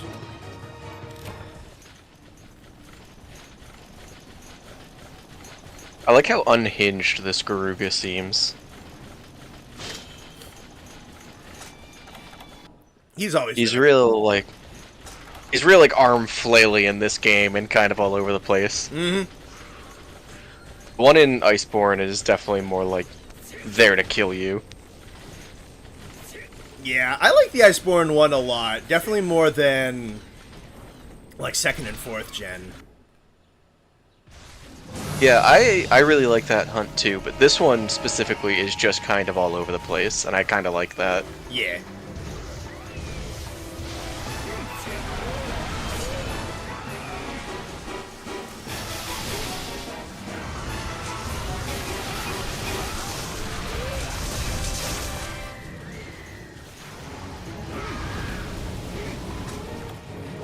I am, however, now horrified of every fireball he uses.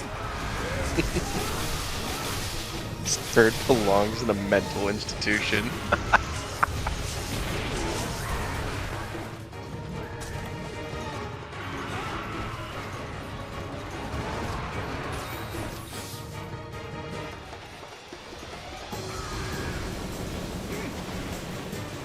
I'm still rooting for some big, strong, powerful bird in Wilds.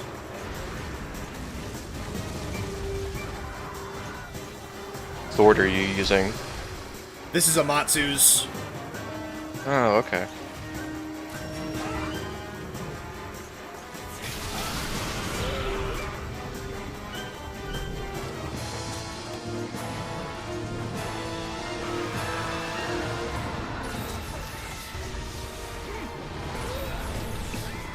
Top of your health. 2, 3.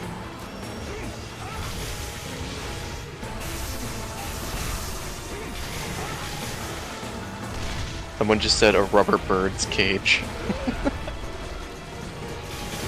That's really funny.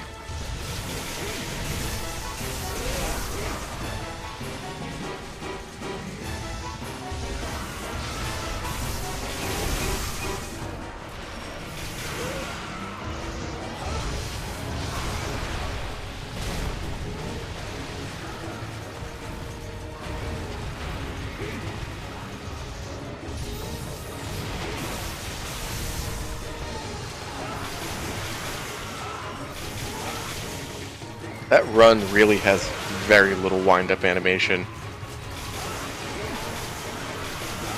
Yeah. Who are we having? I think Rain's spazzing out a little bit. That's not good. Well, prefer the game over internet issues on my end. Yeah, alright, internet is fine. Because he's just taunting. And my other guy's not moving, so we're going to wait for this to rectify itself.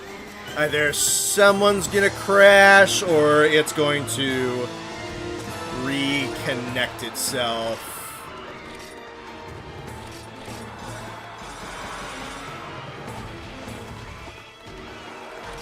I'll just take the time to... Can you hit him during this? I don't think I can do any damage. Yeah, alright, there was the desync. My guy just crashed. I'm still in, though.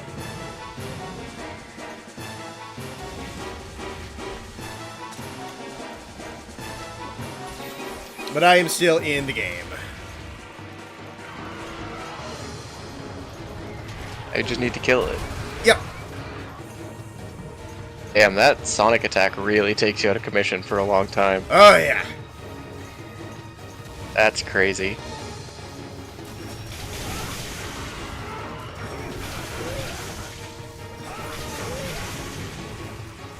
This bird belongs in an anti-drug campaign. 2, 3.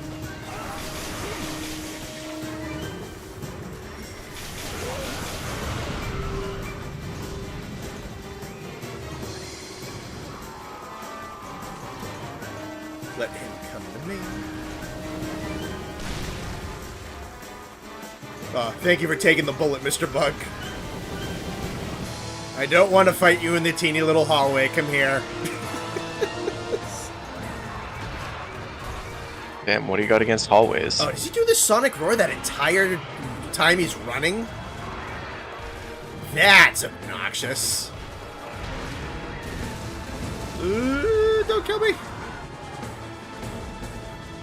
Someone is wondering how many hours you have in Frontier so far. I don't know. I have no idea how to check.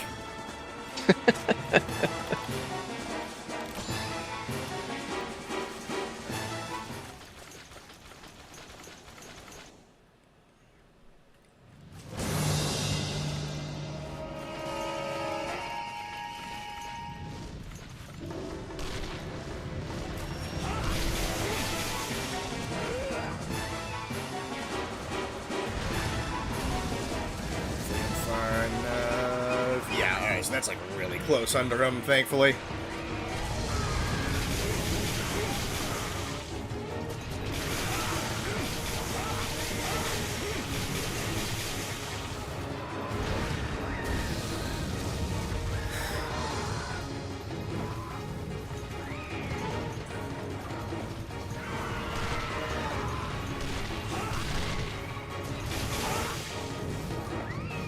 One saying that there's no way to check playtime in this game. Huh. That's weird. Yeah, it is weird. They don't want the players thinking they should stop because they're playing too much.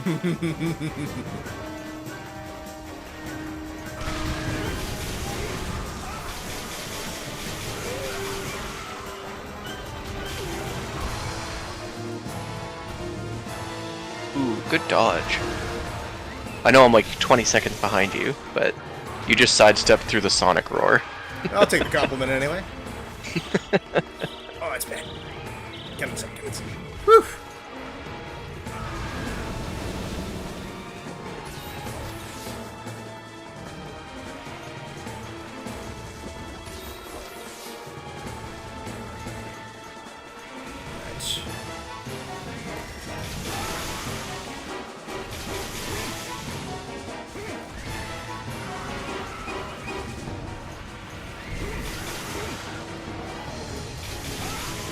I need you to die, Mr. Bird.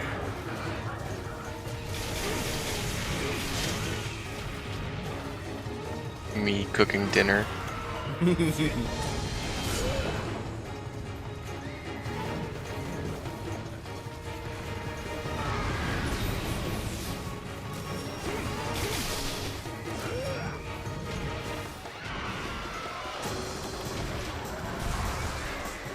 Connor has at least 3 hours in this game. That's probably true. I can see that.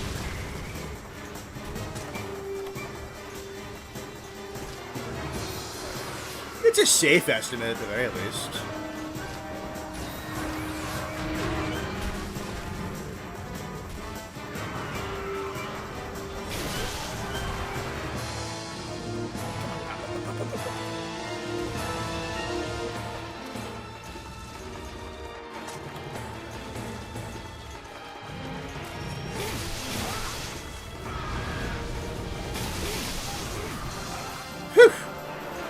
Down he goes.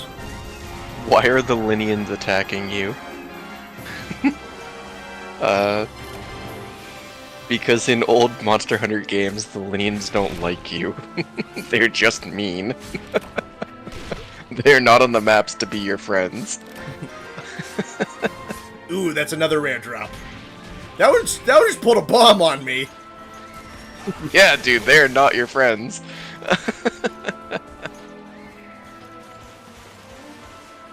I see Frontier has a lot of weapon hits, do like 3 hits instead of 1. Yeah, so I have a skill in this game, if I have very high health, called Fencing 2. So normal fencing is basically Mind's Eye.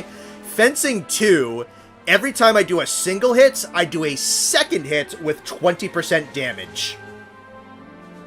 That's cool. Yeah, it's mad cool. It's risky because it adds some hit stun to your attack, so my sword and shield hits are a little bit chunkier and slower than they would be otherwise. But it's a super cool skill. I have it because this game has a very cool gimmick. If I wear a certain set of armor pieces, so in this chance the Go armor, what I get is the ability that if I am above a certain threshold, or a certain health threshold, all of my skills that have the potential to go up another level go up to that next level for free. So if I have attack up medium and I'm above a certain health threshold, I get attack up large. I have fencing 1 on this set, so if I'm above a certain health threshold, I get fencing 2. That's cool. Iron Kaiser Tech wants to remind you to show me that skit. Sure, I can pull that up now. You mind sharing your screen in the Discord call so I can see it in real time with you? Yeah. Alright, let me mute the game. We'll do 4 for OBS. We'll do the screen transition. Yeah, that should be fine. Let me...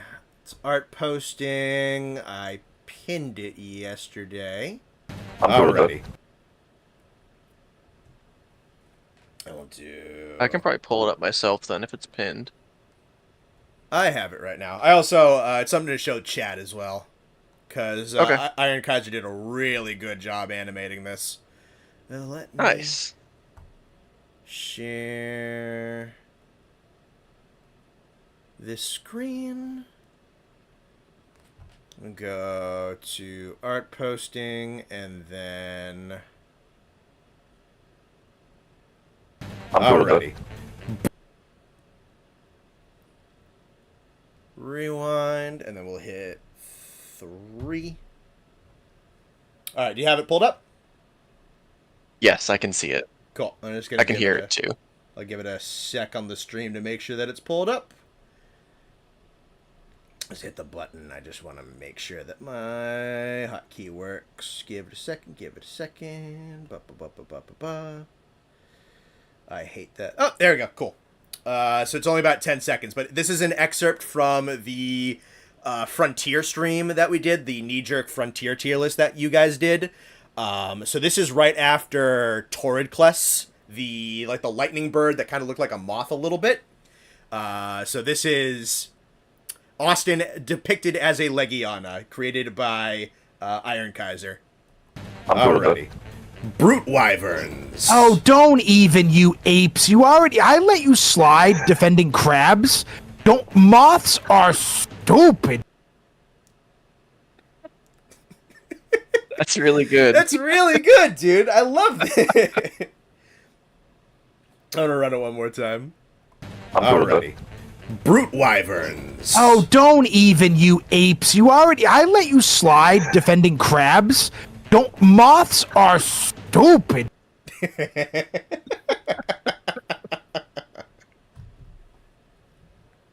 I can hear an echo of myself in your mic. It's fine. I'm gonna stop sharing screens in a second anyway. Because I don't want to put any burden that I don't have to on my internet. Just... yeah, stop streaming.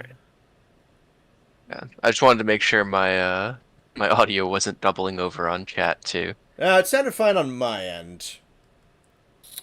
Alright, and now hit 3. That's really fantastic, Iron Kaiser. Thank you. Yeah, it's so cool to be getting work with that. Let me minimize Discord just in case it pops up again. And then back to 3. Check OBS, make sure that we're all set. Yep, okay, good. And now... cool. Yeah, that's awesome. To be a channel that's like getting creations like that made, that's super surreal. That's awesome though. Alright, let me...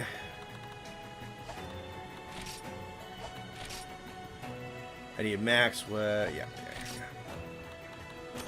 He was asking in chat before who or what monsters each of us should be, and I told him Durambros for me. Yeah. I think it's really funny that chat collectively decided that Sam will be a Blangonga. Because he's bald. What makes it even better is I'm not even sure Sam knows what a Blangonga is. I don't. So please think make he him does. a Blangonga. I don't because think that's he does. really funny. That is really funny. You might want to ask him eventually, just to be nice to Sam, but that's really funny. Alright, I think I got Kieran next. Oh, sick.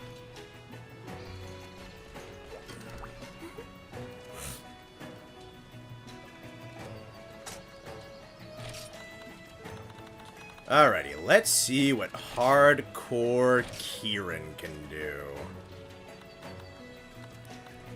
I'm gonna be a bitch and leave followers on. 1 sec, I gotta fix skills. Time to turn the horse into glue. Oh, that's morbid.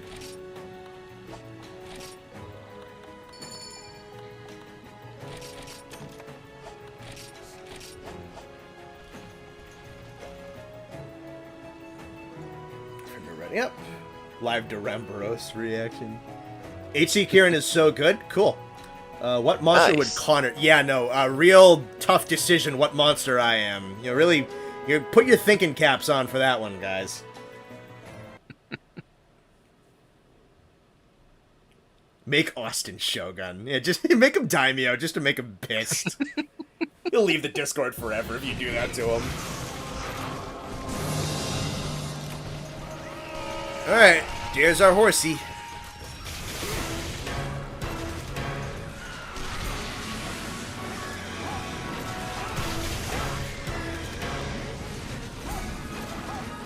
Rule number 1, be scared of everything that he does.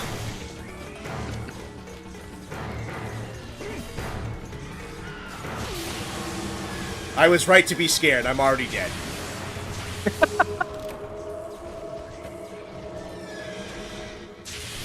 Connor would be a popo. You call me fat?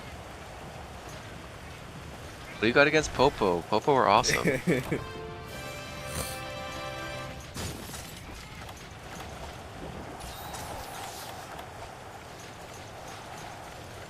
I was wise to be afraid.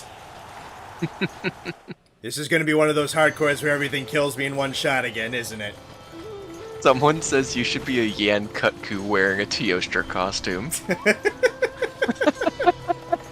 That's really funny. Yeah, to make that even more difficult to animate and rake. I know, yeah, that'd be so hard. It's funny, but that's a lot of extra work. Kieran does lore-accurate lightning damage. That negative thunder res... True, I do also have really bad thunder resistance on this armor, so I'm just gonna play it safe and, as safe as I can. Nate gives off Perkidios energy and you don't know why. I'm gonna take that as a compliment.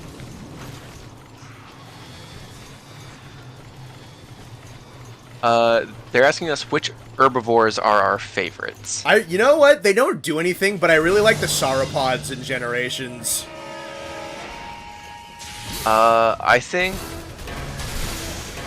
Can I name 3? Because I really like Popo, I really like, Slagoth, and I always forget their names, but I really like the swimming ones from Tri and Tri Ultimate. Epioth, yeah! Yeah, Epioth, thank you. I like Epioth a lot. Very underrated.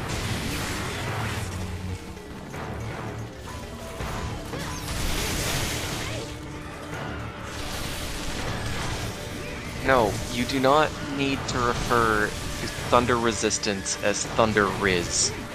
Jesus Christ, guys.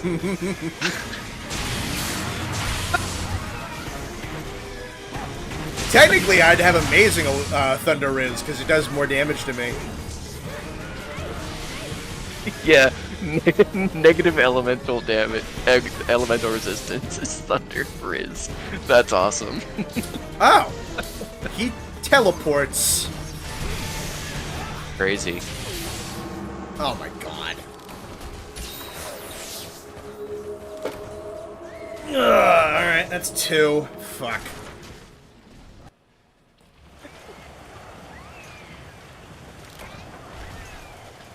Great, so this is another one I just can't get fucking hit by anything. Why do the exotic armors have to have such absolute garbage resistances? You gotta raise your negative Thunder Riz for this fight. It's already too high, man. He doesn't teleport, just moves that fast. Yeah, I assume, but that's... It sure as shit looks like teleportation. At least, like, Malzeno has, like a blur effect to his movement.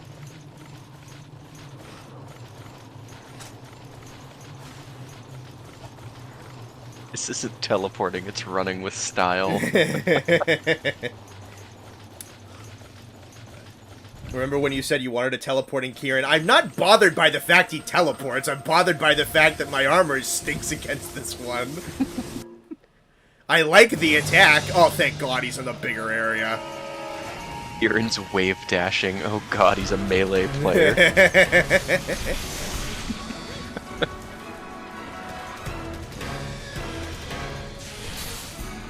Okay, that time I saw the movement blur.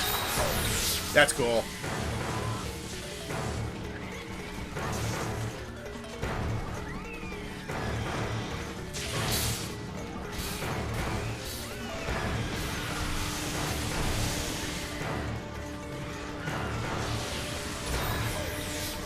Alright, so that goes in front of him.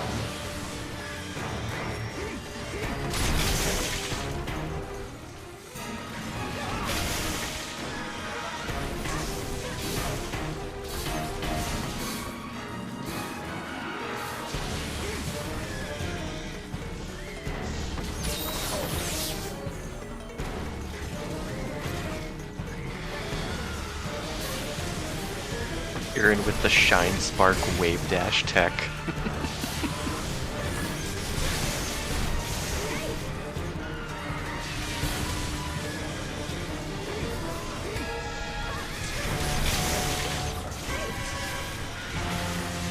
Chat is wondering why some of the lightning is red. Because it's scary. Red means more damage. Red, yeah. I mean, that's how lightning works in nature, you know. You just gotta pay attention. You need to be up on your lightning facts. See, you're clearly not subscribed to daily lightning facts like the rest of us are. Yeah. Jesus fuck.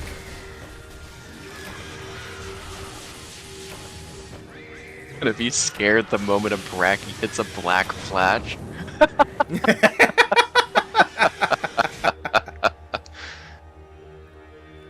Alright, gonna have to run that one back. And I gotta be careful of... Alright, so some of the lightning bolts I can survive, like the bigger, bluer ones I can't. So I just gotta memorize, like, the head tilts and everything. That's fine. Thank you, Nexus, for giving a real answer in chat.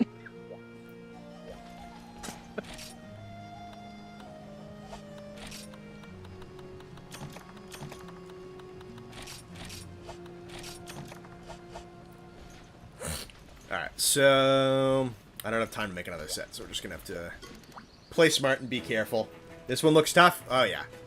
It looks like, certain lightning attacks on this one are significantly deadlier than other lightning attacks on this one.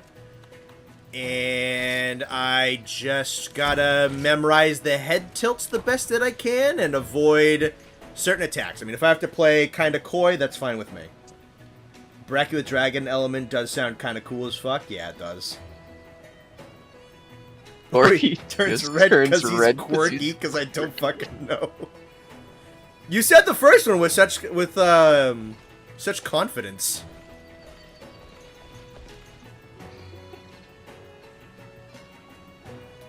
Pick the Thunder Res SR. Oh, that's true. There is a Thunder Res. You know, if this fails, I might take that.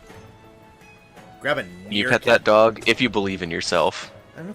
Do I have a near caster? I don't know if I do. Is that something I can? That insta-death is crazy. It is, but Connor, could you pull up and show what your thunder resistance is at the moment?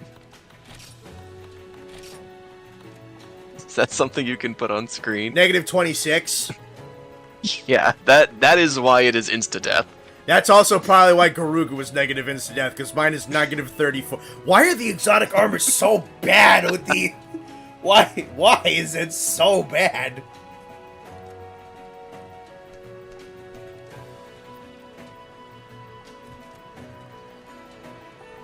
Everyone's favorite sword and shield design.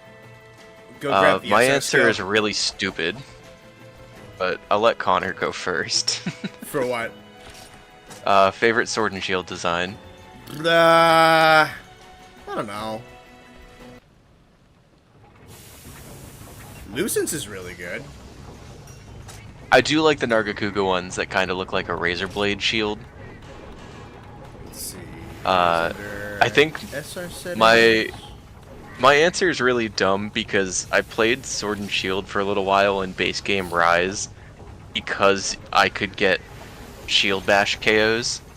So I had explicitly a Shield Bash Sword and Shield set where I just didn't use the sword at all. I only punched the monster in the face with the shield. So I just used the Sword and Shield that had it looked like a katana and it looked like it didn't have a shield. So it just looked like I was punching the monster in the face. So I think that's my favorite one. Might take a bit longer to make the next stream clip skip. Now, don't worry about it. We think it's really cool that you do it in the first place. Yeah. Don't feel like you are inclined to do so. Yeah, it but is. We think it's very cool that you took the time to make even one of them. Oh yeah. That's really awesome. It is enormously sick to be at this point in making stuff for online that, like, a fan creation kind of ecosystem pops up around it. That's such a cool thing to happen. That is, you're basically kind of the inception of. So, good for you, Iron Kaiser, because that's pretty dope. Yeah, I think that's definitely the first fan animation. I think so. I think it is, yeah.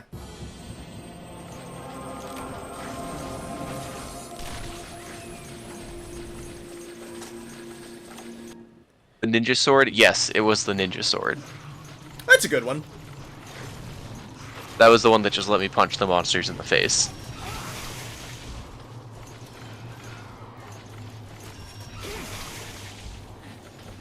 Yeah, I don't know. There's just a lot of the art design in Monster Hunter is so good, and there's so just many weapons that, like, I don't know, man. Favorite is just so tough to pick. I don't know if I could give you a favorite weapon design. Yeah. I definitely have some that are like, I'd consider peak weapon design, but I don't know if I could pick out a favorite.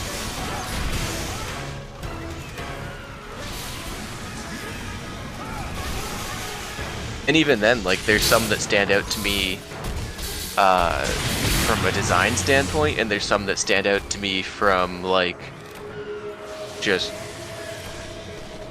I loved this weapon when I played the game kind of thing, so I'd put it really high on my favorites list. Even if it's not the coolest aesthetically or anything like that. Like the, what is it? The longsword you got from the Argosy captain in the Tri-story. That's by no means the strongest longsword in the game, and it really doesn't look like anything crazy, but I love it. Mm-hmm. I thought that was so cool playing through Tri. That he just gave you the sword off his back for doing a good job. Yeah.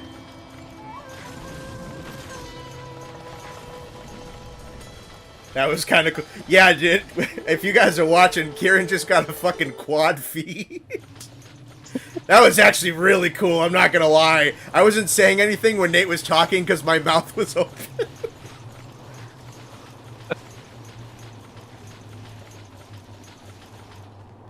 On the good news, however, the SR skill means that I can survive some of the bigger bolts. But not when I get paralyzed and then hit with another one. So, you know, baby steps. I got DMC styled. Yeah, I kind of man. Call it the... Ugh. I'm not even going to read the rest of that message.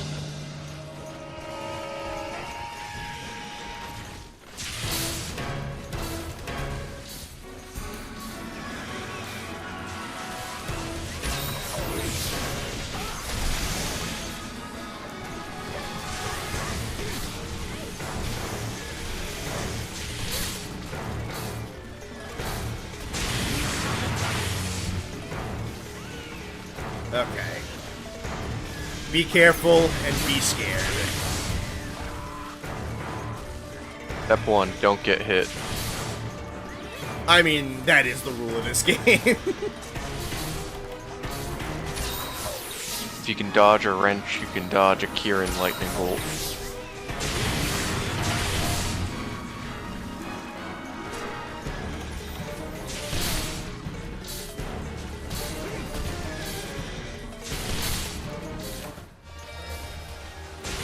Oh, it wasn't me this time.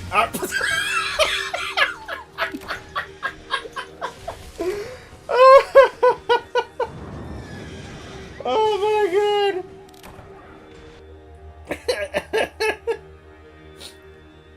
Give it a second for the quest to end. Just watch what happens.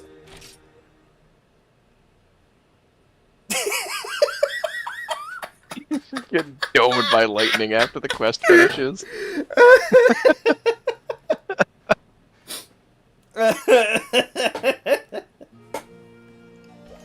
Holy shit, that was funny.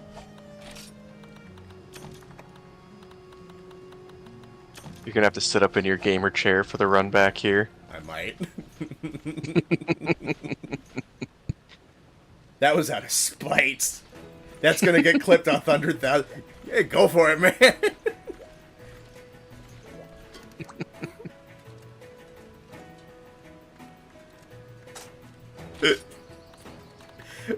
That was really funny.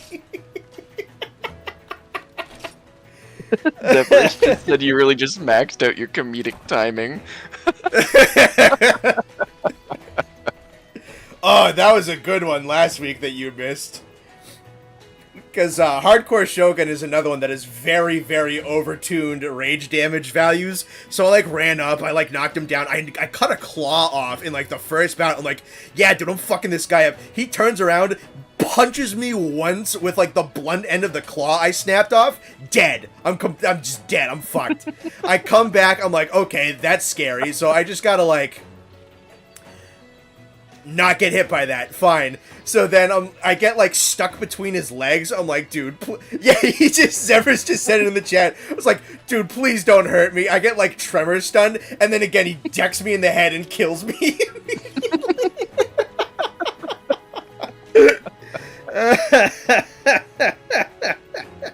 I love this game. This is a psycho game, man.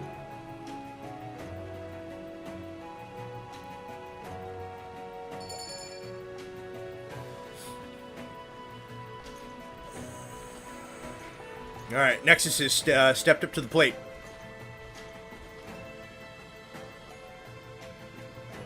Oh, goodness gracious, Nexus, what are you bringing?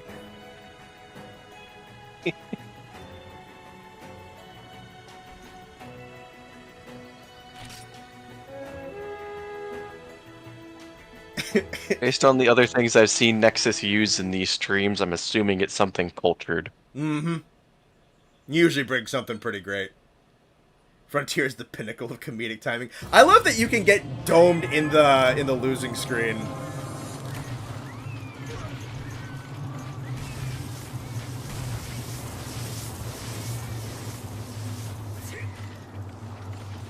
You spawn pretty separate. HC Shogun is my favorite, but it's literal psycho territory. His moveset is really good.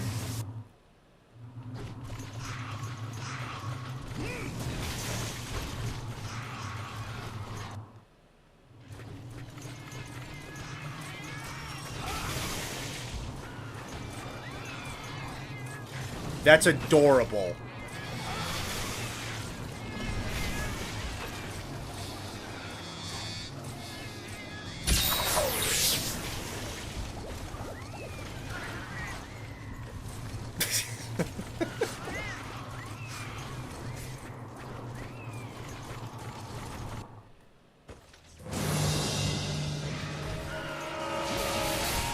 Oh, I like that.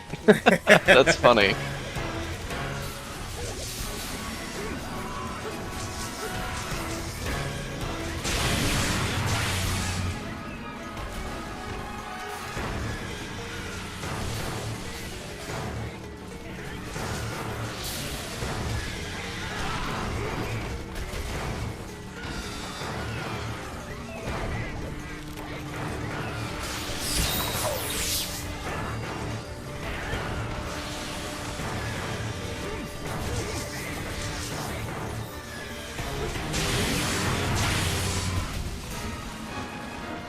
Oh, I hate fighting him in this area specifically.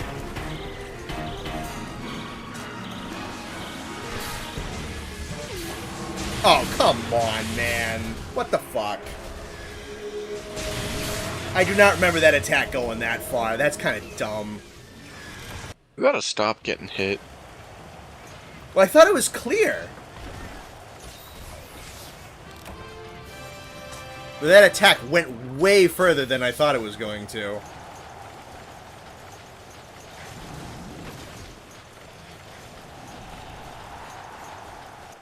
I like that it, like, triple tapped you with lightning. Pretty much, yeah.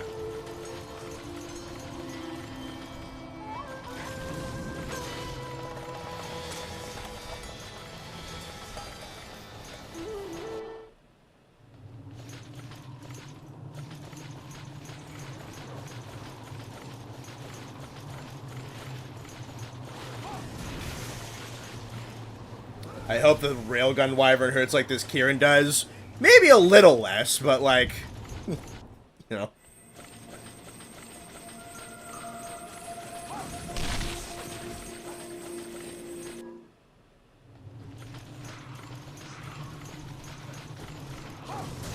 Do you think we'll see a bigger roster for Wilds? Probably.